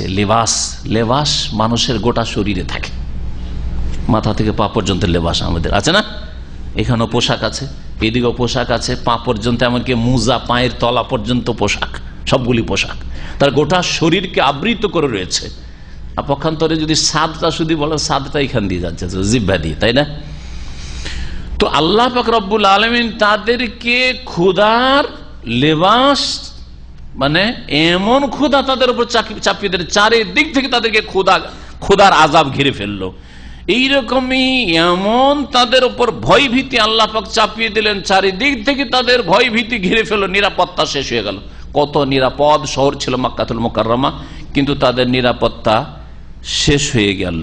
ইঙ্গিত করা হয়েছে কোন দিকে? নবী করিম সাল্লাল্লাহু আলাইহি সাল্লাম 13 বছরের মধ্যে দীর্ঘদিন ধরে প্রথম দিকে দাওয়াত দিতে থাকেন, মোটেই মানে না, জুলম অত্যাচার শুরু করলো প্রথম দিকে সাহাবায়ে কেরামদের উপর। তারপর রাসূলুল্লাহ সাল্লাল্লাহু আলাইহি ওয়াসাল্লামের স্ত্রী খাদিজা রাদিয়াল্লাহু তাআলা আনহা উম্মুল মুমিনিন যখন ইন্তেকাল করে গেলেন, আর তারপরে আবু তালেবের ইন্তেকাল হল, এই দুই ব্যক্তির ইন্তেকালের পরে জুলম আরো বেশি বেড়ে গেল। মানুষের যখন বাইরে কষ্ট হয়, তো ভালো স্ত্রী থাকলে আসার পরে একটু বললে মনের শান্তি, মানসিক শান্তি হাসিল হয়, সেটাও হারিয়ে ফেললেন তার ইন্তেকালে রাসূলুল্লাহ সাল্লাল্লাহু আলাইহি ওয়াসাল্লাম। বাইরে কষ্ট, নির্যাতন, জুলম অত্যাচার হচ্ছে, বাড়ি এসে কাউকে বলবো মনের কথা খুলে বলার সেই লোক নেই। ইন্তেকাল, দুনিয়া থেকে বিদায় নিয়েছেন খাদিজা রাদিয়াল্লাহু তাআলা। এইদিকে চাচার শ্রদ্ধা, আবু তালেবকে সবাই শ্রদ্ধা করত, মুরব্বী বয়স্ক মানুষ, আর আব্দুল মুত্তালিবের ছেলে, আর ওর ভাতিজা না গায়ে, ততদিন নবী সাল্লাল্লাহু আলাইহি ওয়াসাল্লামের গায়ে হাত দেয়নি কেউ, উটের বুড়ি চাপায়নি, কেউ মারতে আসেনি, কেউ ধরতে আসেনি, কোনো সাহস হয়নি। কিন্তু যেই দিন আবু তালেবের ইন্তেকাল হয়ে গেল, সেই দিন থেকে তাদের আরো সাহস বেড়ে গেল। আমুল হুজন, ওই বছরটিকে শোকের বছর বলা হয়েছে নবী করিম সাল্লাল্লাহু আলাইহি ওয়াসাল্লাম। নবী করিম সাল্লাল্লাহু আলাইহি ওয়াসাল্লাম এদের উপর বদদুয়া করেছিলেন। আল্লাহুম্মা শদুদ, সহিহ বুখারীতে রয়েছে, আল্লাহুম্মা শদুদ ওয়াতআতাকা আলা মুদার, আল্লাহ তুমি তোমার পাকড়াওকে মোজার কুরাইশের ওপর পুরুষদের মধ্যে একজন নাম মোজার রয়েছে, তো মোজার গোত্রীরা, তো মোজার বংশের অর্থাৎ কোরাইশ বংশের উপর তোমার পাকড়াওকে তুমি কঠিন করে দাও, মজবুত করে দাও, আল্লাহ তুমি শক্ত করে এদেরকে ধরো। ওয়াজআলহা আলাইহিম সানিনা কাসানি ইউসুফ, আর এদেরকে অনাবৃষ্টির আযাব দাও, যেমন ইউসুফ আলাইহিস সালামের জামানায় 7 বছরের অনাবৃষ্টির আযাব শাস্তি নেমে এসেছিল, ওই রকম শাস্তি ওদের দাও। এমন অনাবৃষ্টি শুরু কন্টিনিউ 7 বছর ধরে মক্কার আশেপাশে কোনো বৃষ্টি নেই, কোনো কিছু খেতে পাওয়া যায় না, গবাদি পশু সব মরে শেষ, মানুষ এখন মরছে, কিছু খাবার পাচ্ছে না, ঘাস খেয়ে শেষ, গাছের বাকল খেয়ে শেষ, এমনকি যা পায় পাথর পর্যন্ত তারা খেতে বাধ্য হয়েছে, নিরুপায় হয়ে নবী করিম সাল্লাল্লাহু আলাইহি সাল্লামের কাছে এই কাফের মুশরিকের দরখাস্ত করলো যে, হে মুহাম্মদ সাল্লাল্লাহু আলাইহি সাল্লাম, আমরা যদি ঈমান আনিনি, আপনারই তো আত্মীয়, আল্লাহর দোহাই দিয়ে, আর আত্মীয়তার যে সম্পর্ক রয়েছে এর দোহাই দিয়ে বলছি, একটু আমাদের এই বালা মুসিবত থেকে উদ্ধারের জন্য একটু দোয়া করে দেন। নবী করিম সাল্লাল্লাহু আলাইহি সাল্লাম রহিম, অত্যন্ত দয়ালু, রউফ, সহনশীল, তিনি দোয়া করলেন, আল্লাহ তুমি এদের আযাবকে উঠিয়ে নাও, এদের আযাবকে তুমি দূর করে দাও। কিন্তু এই কাফের মুশরিক অবাধ্যরা তারপরে ঈমান নিয়ে আসেনি, আল্লাহ পাকের আযাব আবার এসছে বদরের আকারে। তারপরে যে বিভিন্ন যুদ্ধ শেষে মক্কা বিজয়, ফতে মক্কার মাধ্যমে আল্লাহ পাক রব্বুল আলামিন এদের সর্বনাশ করেছেন। এইরকমই যে কোনো দেশের কথা, যে কোনো সমাজের কথা, যখন মানুষ সেখানে নেক জীবন যাপন করে, আল্লাহ পাকের অফুরন্ত নিয়ামত চারিদিক থেকে আসতে থাকে। আপনাদের জানা আছে, আজকে থেকে 80 বছর আগে, বেশি না 100 বছর হয়তো পুরো হয়নি, সৌদি আরবে খাদ্যের কোনো ব্যবস্থা ছিল না, পানির কোনো ব্যবস্থা ছিল না, রাস্তাঘাট ছিল না। আমাদের একজন ওস্তাদ ছিলেন মদিনা ইউনিভার্সিটির, তিনি বাঙালি মানুষ, সৌদি হয়েছেন, নসরতুল্লাহ সাহেব, মদিনায় আছেন তিনি হাফেজাহুল্লাহ শেষ জীবনে। তো তিনি বলছেন যে, আমি যখন বেশি দিন না, এটা আজকে থেকে 50 বছর আগে। 50 বছর আগে রিয়াজ থেকে মদিনা আসতে আমাকে 2.5-3 দিন লাগতো। কোনো রাস্তা ছিল না, ট্রাকে চেপে আসতাম, ট্রাকগুলি উঁচা নিচা, এই লাফ দিত আর রাস্তা, এইভাবে আসতাম। কোনো রাস্তাঘাট ছিল না। কত আল্লাহ নিয়ামত দিয়েছেন, কত রাস্তা আপনি চিন্তা করুন, একটু বাইরে বেরিয়ে কত রাস্তার, কত সুন্দর রাস্তা, সুবহানাল্লাহ। হ্যাঁ, আপনার বাড়ির উঠানে এত সুন্দর ব্যবস্থা নেই হয়তো। হ্যাঁ, আপনার ঘর এত সুন্দর নয় যত সুন্দর এখানকার রাস্তা। আল্লাহ কত নিয়ামত দিয়েছেন। কিন্তু যে কোনো জাতিকে আল্লাহ শুধু পরীক্ষা করেন। এইরকমই 800 বছর ধরে মুসলিমদেরকে ভারত উপমহাদেশে নেতৃত্ব দান করেছেন। মাত্র 20% বেশি মুসলিম হবে না, 80% হচ্ছে অমুসলিম। সেখানে আল্লাহ পাক নেতৃত্ব দিয়ে সম্মানিত করেছেন মুসলিমদেরকেই। তারপরে পরীক্ষা করছেন, কি করো দেখি, কি করব, আমরা তো তাওহীদ শিখবো না, একটা ইসলামিক ইউনিভার্সিটি করব না, কি করব, তাজমহল তৈরি করলো, স্ত্রীর কবরের ওপর বিশাল তাজমহল তৈরি হলো, আর লাখ লাখ মাজার তৈরি করলো, আর সুফি ইজম মানে সুফিবাদের ছড়াছড়ি, সুফিবাদের ধর্মের প্রচার প্রসার, যত এই সুফিদের সুযোগ পাওয়ার তার সুযোগ পেল। যেহেতু তাওহীদের দাওয়াত নেই, তখন শিরক জায়গা দখল করবে, সুন্নতের দাওয়াত নেই তো বিদাতের দাওয়াত দখল করবে। ভারতকে শিরক আর বিদাতে দখল করে নিল। ফাযাকাল্লাহু লিবাসাল জুই ওয়াল খাউফি, আল্লাহ পাক এখন চাখিয়ে দিয়েছেন, আস্বাদন করাচ্ছেন ক্ষুধার আযাব। মুসলিমরা গরিব অভাবী, আর কাফেররা হচ্ছে জাদরাইল, তাদের দাপট। ভয় আর ভীতি আল্লাহ চাপিয়ে দিয়েছেন। হাই রে, ভারতে বাস করা যাবে কিনা, কি করে জানমাল নিয়ে বসবাস করবো, আর ব্যবসা বাণিজ্য করবো, আর এখানে থাকবো, এখানে ভবিষ্যৎ জেনারেশনের ভবিষ্যতের কি হবে, ইত্যাদি ইত্যাদি। আল্লাহ পাকের আযাব নয় কি এগুলি? প্রত্যেক দেশ সম্পর্কে এই ইতিহাসে 1400 বছর ইতিহাস খুঁজে দেখেনি পাবেন। বাংলার জমিন সবচেয়ে ধনী ছিল। বাংলায় 2 বাংলা আর কি, পশ্চিমবঙ্গ হোক আর বাংলাদেশ হোক আর আসাম, এগুলো সবগুলি বাংলা, যেখানে বাংলা বলা হয় বাংলা। এই বাংলার অখণ্ড জমিনে সবচেয়ে বেশি আল্লাহর নিয়ামত ছিল। এরা সবচেয়ে বেশি সচ্ছল ছিল মোগল আমলে। এদেরকে চুষার জন্য সবচেয়ে বেশি সুফিরা পীরগুলো গেছে। দুনিয়ার সমস্ত পীরের তরিকত বাংলাদেশে মজুদ আছে।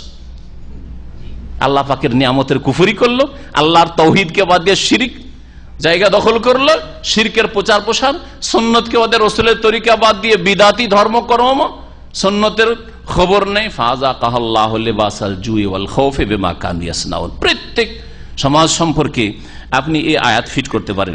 আল্লাহ পাক রব্বুল আলামিনের আযাব এইরকমই এসে থাকে। কিছুদিন আল্লাহ ছাড় দেন, কিন্তু ছেড়ে দেন না। দুনিয়াতেও আল্লাহ পাকড়াও করেন। সুতরাং ধোঁকা খাবেন না। আল্লাহ আমাদের সকলকে হিদায়াত দান করেন, সংশোধন করে আল্লাহ রাব্বুল আলামিনের দিকে ফিরে আসার তৌফিক দান করেন, তাওহীদের দিকে, সুন্নতের দিকে ফিরে আসার তৌফিক দান করেন, শিরক বিদআত থেকে বেঁচে থাকার তৌফিক দান করেন, মসজিদের দিকে, নামাজের দিকে ফিরে আসার যেন তৌফিক আল্লাহ পাক দান করেন। আল্লাহ পাক তারপরে বলছেন, ওয়ালাকাদ জাআহুম রাসূলুম মিনহুম, আর নিঃসন্দেহে এদের কাছে, কুরাইশদের কাছে তাদের মধ্য থেকে একজন রাসূল মুহাম্মদ এসেছিল। ফাকাজ্জাবুহু, কিন্তু এরা তাকে মিথ্যা মনে করেছিল। ফাআখাযাহুমুল আযাব, সুতরাং তাদেরকে আযাবে পাকড়াও করেছিলেন আল্লাহ। ওয়াহুম যালিমুন, কারণ তারা ছিল জালেম। এই আযাব বলতে বদরের আযাব, বদরের শাস্তিকে বোঝানো হয়েছে। প্রথম আযাব, প্রথম ধাক্কা খেয়েছে মক্কার মুশরিকরা এই বদরে। 70 জন বন্দী হয়ে আসছে, অসহায় হয়ে বন্দী হয়ে, যাদের উপর কত জুলম অত্যাচার করেছে তাদের হাতে বন্দী হয়ে আসছে, আর মসজিদে নববী তাদেরকে বেঁধে রাখা হচ্ছে, আর তাদেরকে ছাড়া হচ্ছে তাদের রক্তপণ নিয়ে, আর 70 জনকে ওখানে নিহত করা হয়েছে। এর চাইতে বড় লাঞ্ছনা আর কুফরি শক্তির জন্য কি হতে পারে? আর এতে কুফরি শক্তির জন্য শিক্ষা রয়েছে। কখনো আল্লাহ পাক চিরকাল কুফরি শক্তিকে শক্তিশালী করেন না। যদি ইসলামিক শক্তি শক্তিশালী হয় এবং ইসলামিক শক্তি যদি সত্যিকার তারা ইসলামের খেদমতের জন্য দাঁড়ায়, ইন তানসুরুল্লাহ ইয়ানসুরকুম, আল্লাহর সাহায্য করো, আল্লাহর দ্বীনের সাহায্য করো, অবশ্যই আল্লাহ তোমাদের সাহায্য করবেন। আল্লাহ পাক তারপরে ইরশাদ করছেন, ফাআখাযাহুমুল আযাব, আযাব তাদেরকে পকড়াও করেছিল কারণ তারা জালেম ছিল। ফাকুলু মিম্মা রাযাকাকুমুল্লাহ হালালান তাইয়্যিবা, সুতরাং হে মুমিন মুসলিম, তোমাদেরকে আল্লাহ পাক যে রিজিক দান করেছেন, উপজীবিকা, সেখান থেকে হালাল খাও, হারাম খেও না। তাইয়্যিবান, পাক পবিত্র খাও, তোমরা নোংরা ঘৃণিত খবিস জিনিস খেও না। আর আজকে অধিকাংশ মুসলিমের মুখে সিগারেট, আর না হইলে মুখের ভিতরে জর্দা দেওয়া পান, জি খবিস খাবে। আল্লাহ বলছেন হালাল খাও, তৈয়ব খাও, এরা খবিস নোংরা খাবে। জি, এইরকম বহু পাপে জড়িয়ে গেছে। হারাম জীবন যাপন, হালাল নয়, হারাম ব্যবসা, কটা লোকের হালাল উপার্জন রয়েছে। আল্লাহ পাক আমাদের হিদায়াত করে। অশকুরু নেয়ামত আল্লাহ, এবং আল্লাহ নিয়ামতের শুকরিয়া আদায় করো। ইন কুনতুম ইয়াহু তা'বুদুন, যদি তোমরা তার ইবাদত করতে চাও। ইন্নামা হাররামা আলাইকুমুল মাইতাতা ওয়াদ দামা ওয়া লাহমাল খিনজির ওয়া মা উহিল্লা লিগাইরিল্লাহি বিহি। আল্লাহ পাক রব্বুল আলামিন এখানে কিছু এমন হারাম বস্তুগুলির কথা উল্লেখ করেছেন যেগুলিকে কাফের মুশরিকরা হালাল মনে করত। এতেই শুধু হারাম সীমিত নয়, এছাড়াও আরো অনেক কিছুই হারাম রয়েছে, কিন্তু এইগুলি যেহেতু তারা হালাল মনে করত, সেই জন্য এগুলিকে একাধিকবার আল্লাহ পাক রব্বুল আলামিন বর্ণনা করেছেন। এই বিষয়টিকে আল্লাহ পাক বর্ণনা করেছেন সূরা বাকারার 173 নম্বর আয়াতে, তারপরে সূরা মায়েদার আয়াত নম্বর 3-এ বর্ণনা করেছেন। আল্লাহ পাক রব্বুল আলামিন এইগুলি যে হারাম, এই বিষয়টি সূরা আনআমের 145 নম্বরেও আল্লাহ পাক উল্লেখ করেছেন। মহান আল্লাহ ইরশাদ করেছেন, ইন্নামা হাররামা আলাইকুম মাইতাহ, নিঃসন্দেহে তোমাদের প্রতি মৃত জন্তুকে, জীবজন্তুকে হারাম করা হয়েছে। মেতা মানে যা মারা গেছে, জবাই বিহীন মারা গেছে, জবাই করা হয়নি, তা হচ্ছে মুর্দা।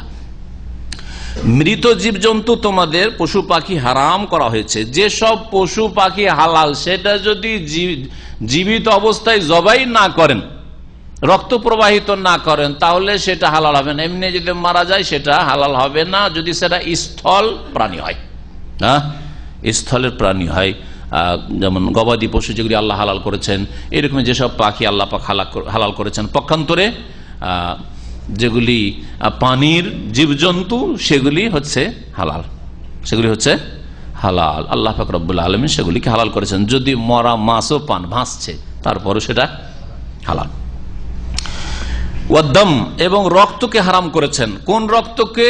এই আয়াতের তাফসীর আরেকটি আয়াত সূরা আনআমের আয়াত নম্বর 145, আও দামান মাসফুহান, সেখানে রয়েছে যেই রক্ত প্রবাহিত হয়, যে রক্ত কি হয়, বহে যায়, রক্ত বেরিয়ে বইতে থাকে, প্রবাহিত রক্ত, ওই রক্ত হারাম। তাহলে এই রকম রক্ত খাওয়া হারাম।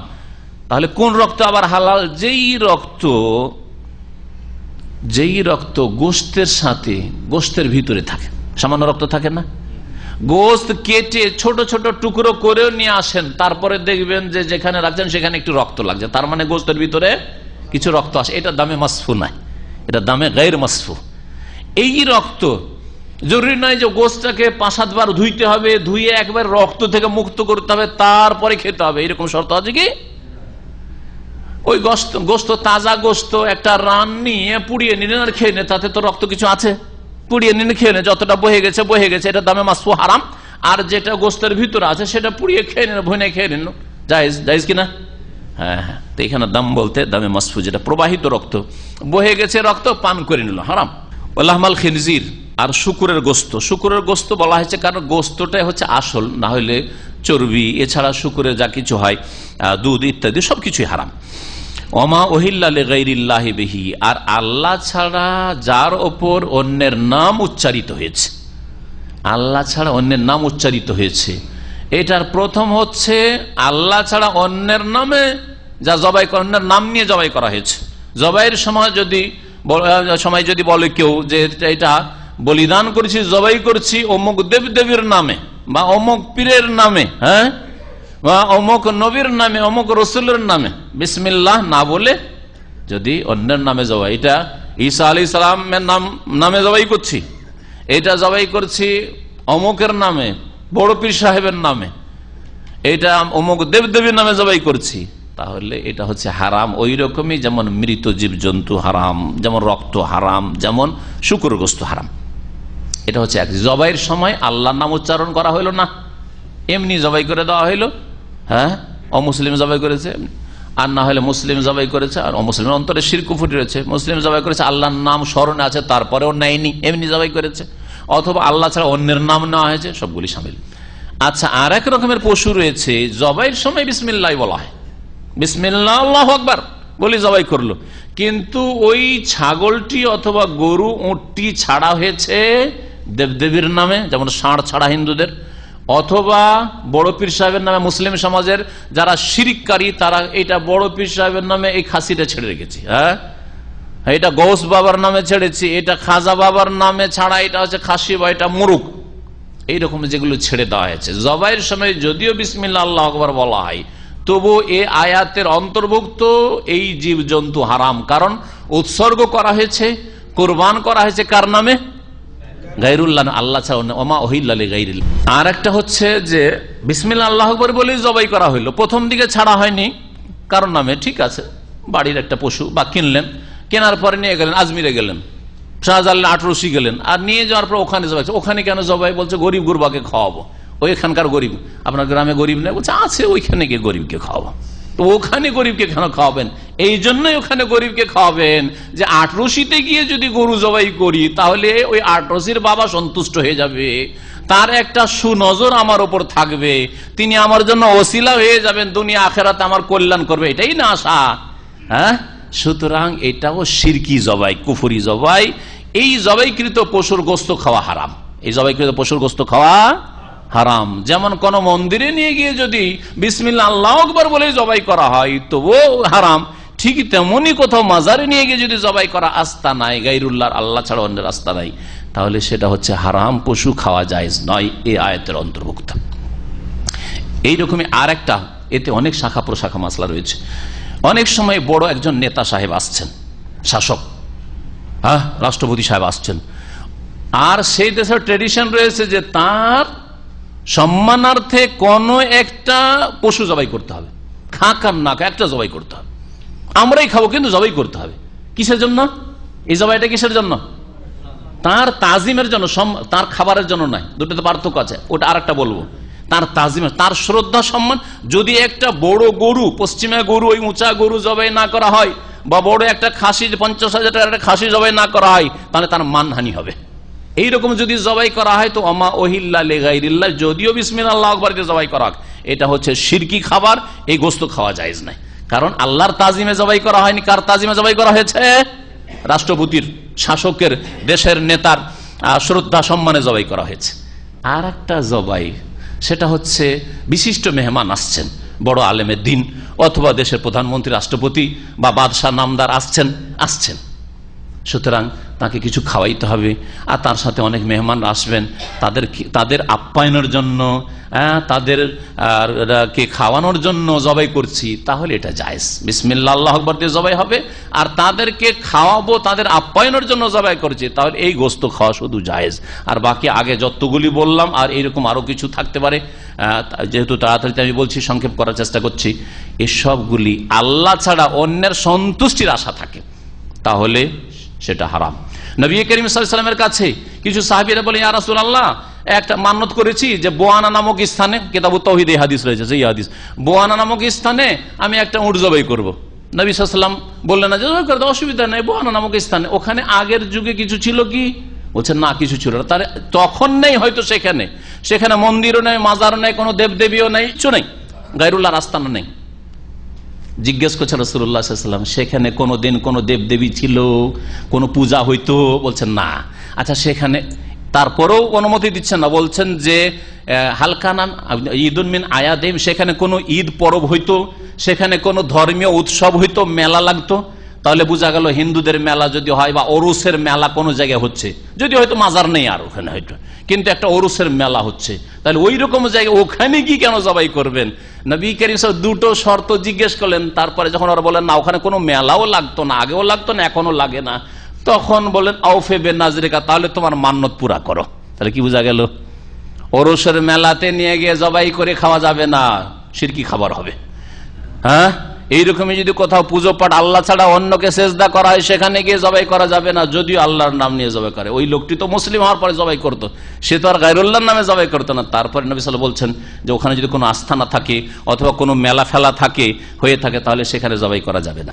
আল্লাহ পাক রব্বুল আলামিন তারপরে ইরশাদ করছেন যে ফামানিত তুররাহ, কেউ যদি নিরুপায় হয়ে যায়, নিরুপায়, এখন না খেলে হবে না, মরে যাব, না পান করলে হবে না, পিপাসা লেগেছে, গায়রা বাগ, কিন্তু সে যেন জুলুমকারী না হয়, বাড়াবাড়িকারী না হয়, ওয়ালা আদিন, আর সীমা লঙ্ঘনকারী না হয়, গায়রা বাগ জালেম না হয়, মানে চুরি ডাকাতি করে এসছে, খুন করে এসছে, আর তারপরে নিরুপায় খেতে পায় না, এরকম না হয়। অথবা খুন করবে, মারবে, সেই জন্য এসছে, আর তারপরে খাবার দাবার পাচ্ছে না, এইরকম না হয়। আর একটি তাফসীর এর হচ্ছে গায়রা বাগিন, সে যেন জালেম না হয়। তার মানে খেতে গিয়ে সে আসলে হালালে সীমিত থাকতে চাই না, একটা বাহানা চাই যে আমি এই সুযোগে আমি নিরুপায় একেবারে নয়, চলবে, বাঁচতে পারবে, ওর কাছে আরো কিছু রাস্তা আছে, তারপরে নিজেকে নিরুপায় মনে করছে। যেমন আজকাল অনেকে পশ্চিমা দেশে গিয়ে বসবাস করবে আর বলছে বাড়ি তো নিজে কিনতে পারি না, সুদের টাকা, লোনের ওপর টাকা না নিলে বাড়ি কিনতে পারি না, সেজন্য ওখানে ওরা সুদকে হালাল করে ফেলেছে। না, এই নিরুপায় নয়, নিরুপায় না। আল্লাহর জমিন আরো প্রশস্ত রয়েছে, সেখানে বাড়ি কিনতে পারছে না, অন্য দেশে বাড়ি কেন, অন্য জায়গায় নিজের মাতৃভূমিতে এসে বাড়ি কিনো, সেখানে বাড়ি বাঁধো। তো এরা নিরুপায়, এরা হচ্ছে বাগিন। আল্লাহ বলছেন গায়রা বাগিন, সে যেন জালেম, জুলুমকারী না হয়। আর কি না হয়, ওয়ালা আদিন, সীমা লঙ্ঘনকারী না হয়। সীমা লঙ্ঘন করা মানে ওর এক গ্লাস মদ পান করলেই বেঁচে যেতে পারবে, সুযোগ যখন পেয়েছে 3 গ্লাস, হ্যাঁ, এতটুকু যদি 100 গ্রাম খেলেই চলবে। ও যখন খেতে পেয়েছি, কিছু পাচ্ছিলাম না, আর শুকুরের গোস্ত বা কুকুরের গোস্তই পেয়েছি, বা শিরেগালের গোস্ততে পেট ভরে খেয়েইনি জীবনে একবার যখন পেয়েছি। এ হচ্ছে সীমা লঙ্ঘনকারী, আদিন, সীমা লঙ্ঘন করলো, আদিন মুতাজাওয়াজিল হাদ। এইরকম হলে গুনাহগার হবে। ফাইনাল্লাহ গফুর রাহিম, যদি সে মালঙ্ঘনকারী না হয় আর সে জালেম না হয়, তাহলে আল্লাহ পাক গফুর, মার্জনাকারী, দয়াবান। ওয়ালা তাকুলু লিমা তাসিফু আলসিনাতুকুমুল কাযিব হাযা হালালুন ওয়া হাযা হারাম। আল্লাহ পাক বলছেন যে তোমরা বলিও না ওই সব বিষয় সম্পর্কে যেগুলি তোমাদের জবান বর্ণনা করে। জবানে কথা বলতে গিয়ে মিথ্যা বলিও না, কি আল কাযিব, মিথ্যা বলিও না। মিথ্যা নিজের পক্ষ থেকে রচনা করে এটা হালাল এটা হারাম খেয়াল খুশি কথা বলিও না। আরো মুশরিকরা খেয়াল খুশি কোন কোন জিনিসকে হারাম করেছিল, বাহিরা, সায়েবা, ওয়াসিলা, হাম, কিছু কিছু জন্তুর কথা আল্লাহ পাক রব্বুল আলামিন উল্লেখ করেছেন। এই জন্তু সূরা মায়েদার আয়াত নম্বর 103-এ রয়েছে এর আলোচনা। এগুলোকে তারা হারাম করে নিয়েছিল, বলছে তোমরা এগুলোকে হাজা হালাল, এটা হালাল ওইটা হারাম, এই নিজের পক্ষ থেকে করিও না। লিতাফতারু আলাল্লাহ, এরকম বলিও না হাজা হালাল ওয়া হাজা হারাম, লিতাফতারু আলাল্লাহিল কাযিব, এর মাধ্যমে তোমরা আল্লাহর উপর মিথ্যা রচনা করবে, এরকম করিও না। ইন্নাল্লাযীনা ইফতারুনা আলাল্লাহিল কাযিবা লা ইফলিহুন, নিঃসন্দেহে যারা আল্লাহ সম্পর্কে মিথ্যা রচনা করে তারা কখনো পরিত্রাণ পাবে না, সফল কাম হবে না। মাতাউন কালিল, কারণ দুনিয়ার ভোগের বস্তু একেবারে অল্প। মাতাউন কালিল, দুনিয়ার ভোগের বস্তু হচ্ছে অল্প। ওয়ালাহুম আযাবুন আলীম, আর তারপরে রয়েছে যন্ত্রণাদায়ক শাস্তি। ওয়া আলাল্লাযীনা হাদু হাররামনা মা কাসাসনা আলাইকা মিন ক্বাবল, ইহুদীদের সম্পর্কে আল্লাহ পাক বলছেন যে আর ইহুদীদের ওপর আমি আল্লাহ হারাম করেছিলাম হে নবী যা তোমার কাছে এর পূর্বে বর্ণনা করে দিয়েছি।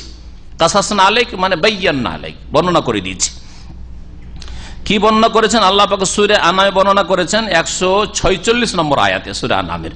তাতে আল্লাহ পাক বর্ণনা করেছেন যে ইহুদীদের বদমাইশির জন্য একই জন্তুর এই চর্বিটা খাওয়া যাবে না, এটা খাওয়া যাবে না, এই খাওয়া যাবে না, আল্লাহ পাক কিছু হারাম করেছিলেন।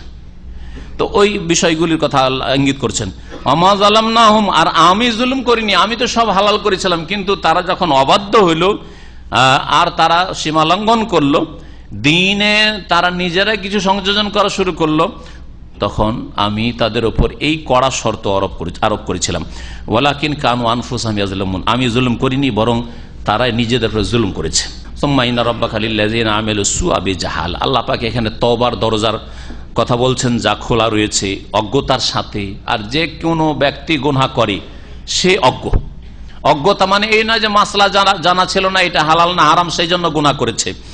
সুম্মা ইন্না রাব্বাকা, আল্লাহ বলছেন অতঃপর হে নবী মুহাম্মদ সাল্লাল্লাহু আলাইহি ওয়াসাল্লাম তোমার প্রতিপালক লিল্লাযিনা আমিলু সুআ বিজাহালা, যারা মন্দ কাজ করে ফেলেছে অজ্ঞতাবশত। অজ্ঞতাবশত মানে ভুলবশত পাপ করে ফেলেছে, ভুল মানে গাফিলতির সাথে। আল্লাহ পাক রব্বুল আলামিনের আযাব বলে ভয় তার সেই সময় সে অন্তর থেকে কম হয়ে গেছিল, যার ফলে এটা অজ্ঞতা মানে এই না যে মাসলা জানতো না। সুম্মা তাবু, তারপরে তওবা করেছে, জানে যে জিনা হারাম, জানে যে মদ হারাম, জানে যে চুরি করা হারাম, তারপরে ভুল করেছে। সুম্মা তাবু মিন বাদি যালিকা, তারপরে তারা তওবা করেছে। ওয়াসলাহু, এবং তওবা করে তারা সংশোধনও করেছে। তাহলে বোঝা গেল তওবার মন্ত্র পড়া যথেষ্ট না, তার সাথে সাথে কি করতে হবে? ইসলাহ, সংশোধন করতে হবে, ভালো মানুষ হয়ে যেতে হবে। ইন্না রাব্বাকা মিন বাদিহা লাগফুরুর রহিম, তাহলে আল্লাহ পাক রব্বুল এসব গুনার পরে, অজ্ঞতার পরে মানে গুনাহ করার পরে আল্লাহ পাক বড় মার্জনাকারী, দয়াবান। তারপরে আল্লাহ পাক রব্বুল আলামিন ইব্রাহিম আলাইহিস সালামের 10টি গুণ উল্লেখ করেছেন। ভালো করে শোনেন। ইন্না ইব্রাহিমা কানা উম্মাতান কানিতান লিল্লাহ, নিঃসন্দেহে ইব্রাহিম আলাইহিস সালাম ছিলেন একা এক উম্মত, একটি জাতি, যাতে কয়েক কোটি মানুষ থাকতে পারে এক জাতিতে। হ্যাঁ, বাঙালি জাতি কত কোটি, চিন্তা করুন, তাই না? আরব জাতি কত কোটি, ইব্রাহিম আলাইহিস সালাম একা এক জাতি, এক জাতির সমান কাজ করেছে। এটা হচ্ছে উম্মতের তাফসীর, উম্মত দিয়ে। উম্মত মানে উম্মত, জাতি। দ্বিতীয় তাফসীর, যেটা দ্বিতীয়, এটাই বেশি প্রসিদ্ধ, উম্মত মানে ইমাম। ইব্রাহিম আলাইহিস সালাম কি ছিলেন? একজন বড় ইমাম ছিলেন, ইমামুল আম্বিয়া, নবীদের ইমাম। রাসূলুল্লাহ সাল্লাল্লাহু আলাইহি ওয়াসাল্লাম আগ পর্যন্ত যত নবী এসেছেন সকলের ইমাম তিনি ছিলেন। আর শেষ রসুল আসার পরে ইমামুল আম্বিয়া মুহাম্মদ রাসূলুল্লাহ সাল্লাল্লাহু আলাইহি ওয়াসাল্লাম। এই জন্য যদি ইব্রাহিম আলাইহিস সালামকে ইমামুল আম্বিয়া বলেন তবু ভুল না, আর রাসূলুল্লাহ সাল্লাল্লাহু আলাইহি ওয়াসাল্লাম ইমামুল আম্বিয়া। কানিতান লিল্লাহ, আর একটি গুণ, তিনি ইমাম ছিলেন, নেতা, সবচেয়ে বড় আদর্শ। কানিতান লিল্লাহ, আল্লাহর অনুগত ছিলেন। হানিফান, একনিষ্ঠ ছিলেন, বাতিল শিরক কুফরি থেকে মুখ ফিরিয়ে নিয়ে আল্লাহ অভিমুখী ছিলেন, এটাকে হানিফ বলা হয়। ওয়ালাম ইয়াকু মিনাল মুশরিকিন, আর তিনি মুশরিকদের দলভুক্ত ছিলেন না। আরো মুশরিকরা, কুরাইশরা বলতো যে ইব্রাহিমের ধর্ম মানি, আল্লাহ ওর খণ্ডনে বলছেন যে ইব্রাহিম তো মুশরিক ছিলেন না, তোমরা 360টা মূর্তির পূজা করছো কাবার চারিদিকে। ইব্রাহিম আলাইহিস সালাম কাবা ঘর বানিয়েছিলেন এক আল্লাহর ইবাদত হোক বলে, আর তোমরা এক আল্লাহর ঘরে তোমরা মূর্তি পূজা শুরু করে দিয়েছো। ওয়ালাম ইয়াকু মিনাল মুশরিকিন শাকিরাল লিআনউমে। 5 নম্বর গুণ, তিনি আল্লাহ পাকের নিয়ামত সমূহের বড় শুকরগুজার ছিলেন, বড় শুকরগুজার ছিলেন। ছেলে আল্লাহ চাইছেন যে ছেলে কুরবানি করো, শুকরগুজার।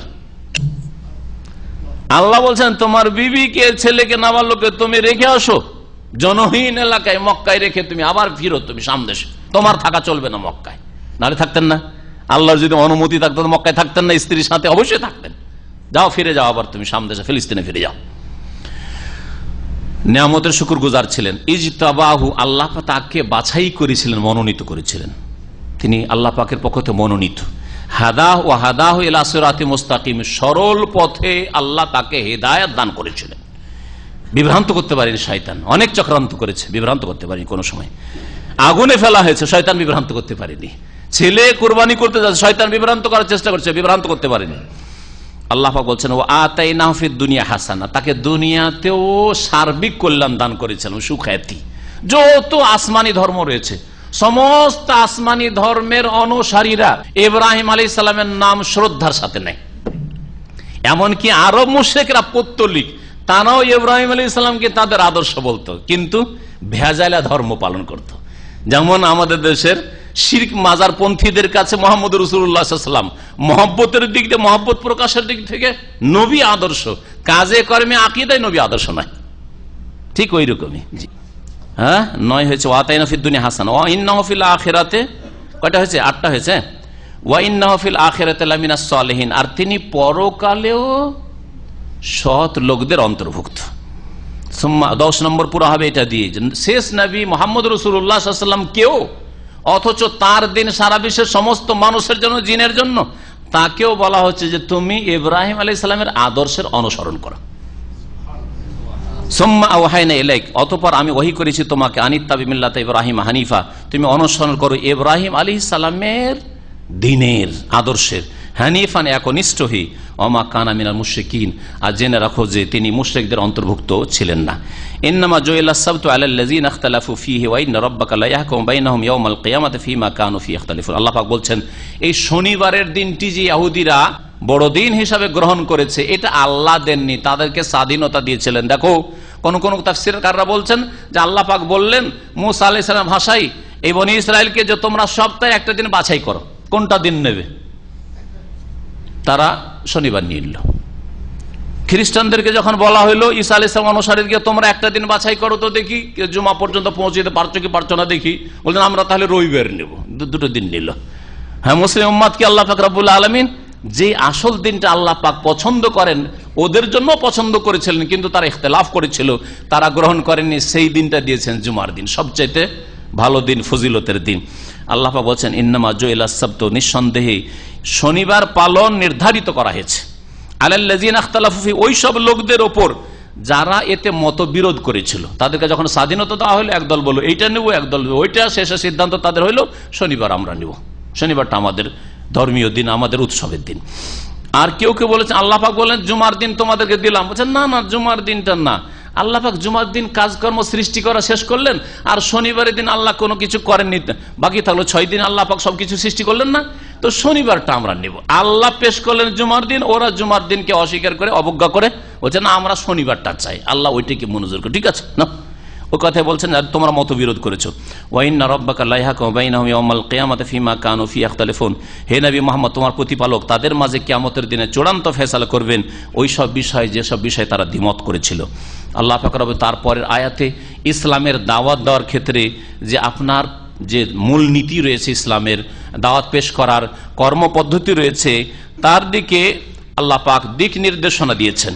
এই আয়াতে আমাদের জন্য যারা দাওয়াতের কাজ করতে চায় তাদের জন্য সম্বল রয়েছে। আল্লাহ পাক 3টি পন্থা অবলম্বন করতে বলেছেন, ক্ষেত্র বিশেষে আপনি পন্থাগুলি অবলম্বন করবেন। আল্লাহ বলছে ওদু ইলা সাবিল রাব্বিক, হে নবী মুহাম্মদ সাল্লাল্লাহু আলাইহি ওয়াসাল্লাম তুমি তোমার প্রতিপালকের রাস্তার দিকে ডাকো, আহ্বান করো, বিল হিকমতি, হিকমতের সাথে। হিকমত মানে কি? একদল তাফসীরকাররা বলছেন হিকমত মানে কোরআন এবং হাদিসের দ্বারা, কোরআন হাদিসই হচ্ছে হিকমত। কোরআন হাদিসের চাইতে বড় হিকমত কিছু নেই। আল্লাহ হাকিম, আল্লাহ নাম হচ্ছে আল হাকিম, আর কোরআন এবং হাদিস ওহী হচ্ছে হিকমত। ওহীর দ্বারা দাওয়াত দাও, এটা সবচেয়ে ফলপ্রসূ। আল্লাহর কথা, রসুলের কথা যে মানুষের উপর তাসির রয়েছে, সুপ্রভাব রয়েছে, সেটা মানুষের কথা দিয়ে হইতে পারে না, এটা হচ্ছে হিকমত। আর কোন কোন তাফসীরকাররা বলছে হিকমত মানে কৌশলের সাথে। কৌশল কি? যেখানে যেমন কথা বলা লাগে সেভাবে, লুকিয়ে রাখা নাই। হিকমত মানে লুকিয়ে রাখা, গোপন করা নাই, যে পরিবেশ ভালো না সব লুকিয়ে রেখে দাও, সুন্নতকে লুকিয়ে রেখে দাও, তাওহীদকে লুকিয়ে রেখে দাও, শিরিক করতে দাও, বিদআত করতে দাও, কিছু বলিও, নেগেটিভ বলিও না, এটা হিকমত না। হিকমত হচ্ছে যেখানে যেমন ভাবে বললে কাজ হয় ওইভাবে, যেখানে যেটা রাখলে তার জন্য উপযোগী হয়, এটা হচ্ছে হিকমত। আর কি? ওয়াল মাউইজাতিল হাসানা, আর উত্তম উপদেশের দ্বারা ভালো উপদেশ দাও, ভালো মিষ্টি ভাষায় উপদেশ দেন, জান্নাতের কথা বলেন, জাহান্নামের কথা বলেন, দুনিয়া ক্ষণিকের, আখেরাত চিরকালের, স্থায়ী অস্থায়ী, এই বিষয়গুলি, দুনিয়া কর্মক্ষেত্র কিছু করে যান, বিদেশে কত কি করছেন আপনি, এই কয়েক বছর দেশে বাঁচবেন এই জন্য, তাহলে আখেরাতের জন্য কি করছেন, এগুলো হচ্ছে মওয়াইজা হাসানা। ওয়াজাদিলহুম বিল্লাতি আহসান, আর তুমি তাদের সাথে বিতর্ক করো, বিতর্ক করো, বিল্লাতি আহসান, ওই পন্থায় যেটা অতি উত্তম, সবচেয়ে উত্তম পন্থায় তুমি তাদের সাথে বিতর্ক করবে। তর্ক যদি করতে হয় তাহলে উত্তম পন্থায় তর্ক করবে। 3টি কথা আল্লাহ বলেছেন। কোন কোন তাফসীরকাররা বলেছেন এই কথাটি আপনাদের কাজ দেবে, যে এতে দাওয়াতের ক্ষেত্র বোঝানো হয়েছে। 3 শ্রেণীর মানুষ আছে সমাজে। এক হচ্ছে নেতারা, নেতৃস্থানীয় ব্যক্তি। নেতাদেরকে দাওয়াত দিলে হিকমত লাগবে, ওদের সাথে যেই ভাষায় কথা বললে, যার সাথে যেই ভাষায় কথা বললে, যেইভাবে উপস্থাপনা করলে আপনার দাওয়াত নেতা সাহেব, এমপি সাহেব, মিনিস্টার সাহেব গ্রহণ করতে পারেন, এইভাবে।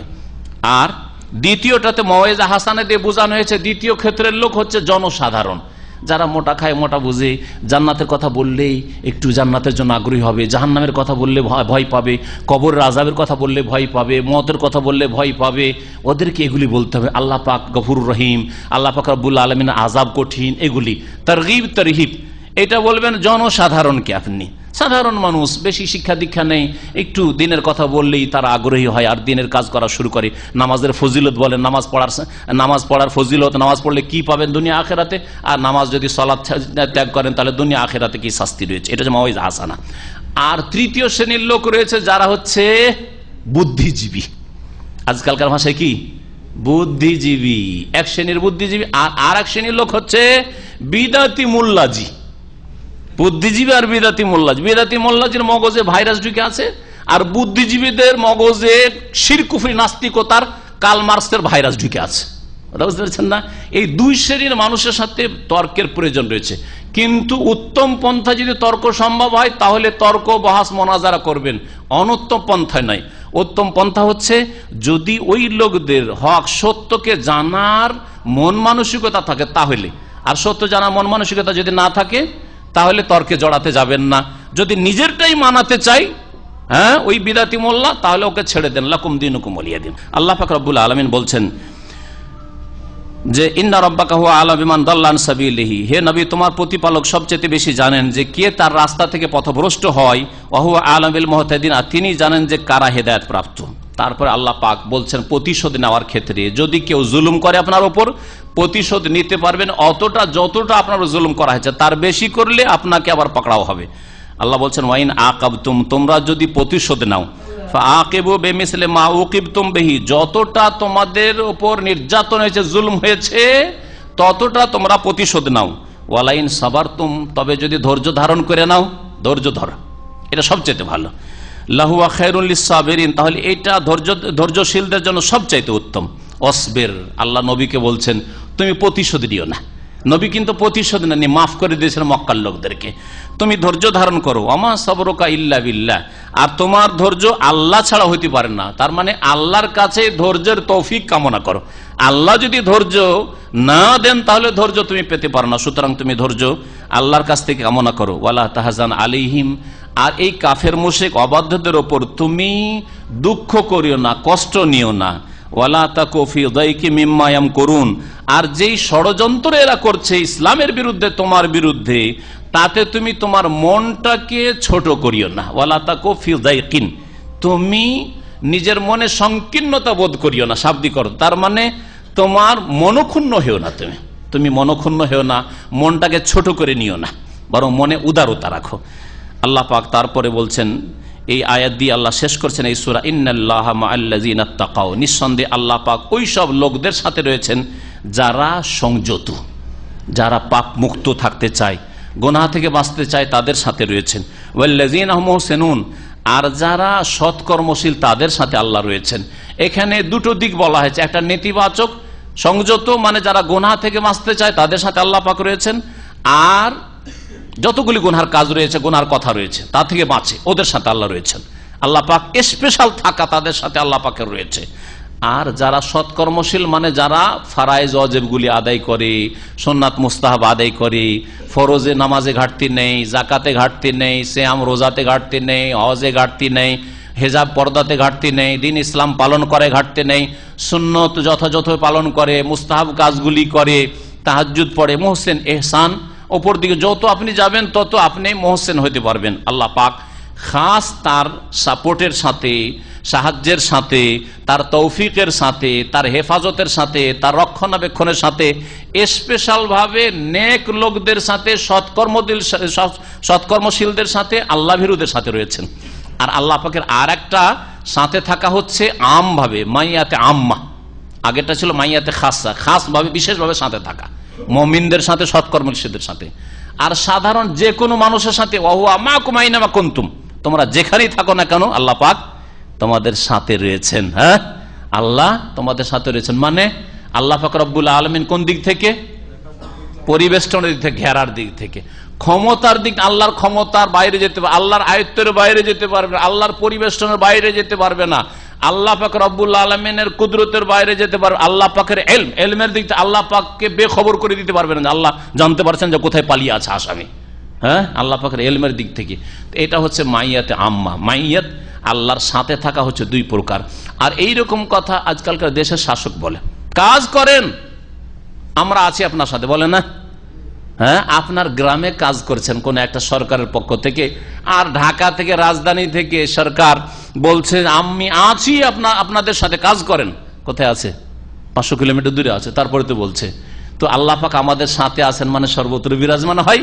বিদাতি মোল্লারা যে এইভাবে গুমরাহি ছড়াচ্ছে, আল্লাহ পাক আরশে আজিমও আছেন, ওই আয়াতও ঠিক। আল্লাহ পাক আসমানের সমস্ত সৃষ্টির ঊর্ধ্বে সাব্বিহিসমা রাব্বিকাল আলা, সুউচ্চে আছেন, এটাও ঠিক। আর আল্লাহ পাক রব্বুল আলামিন খাস তরিকায় মুমিন বান্দাদের সাথে রয়েছেন, সৎকর্মশীলদের সাথে।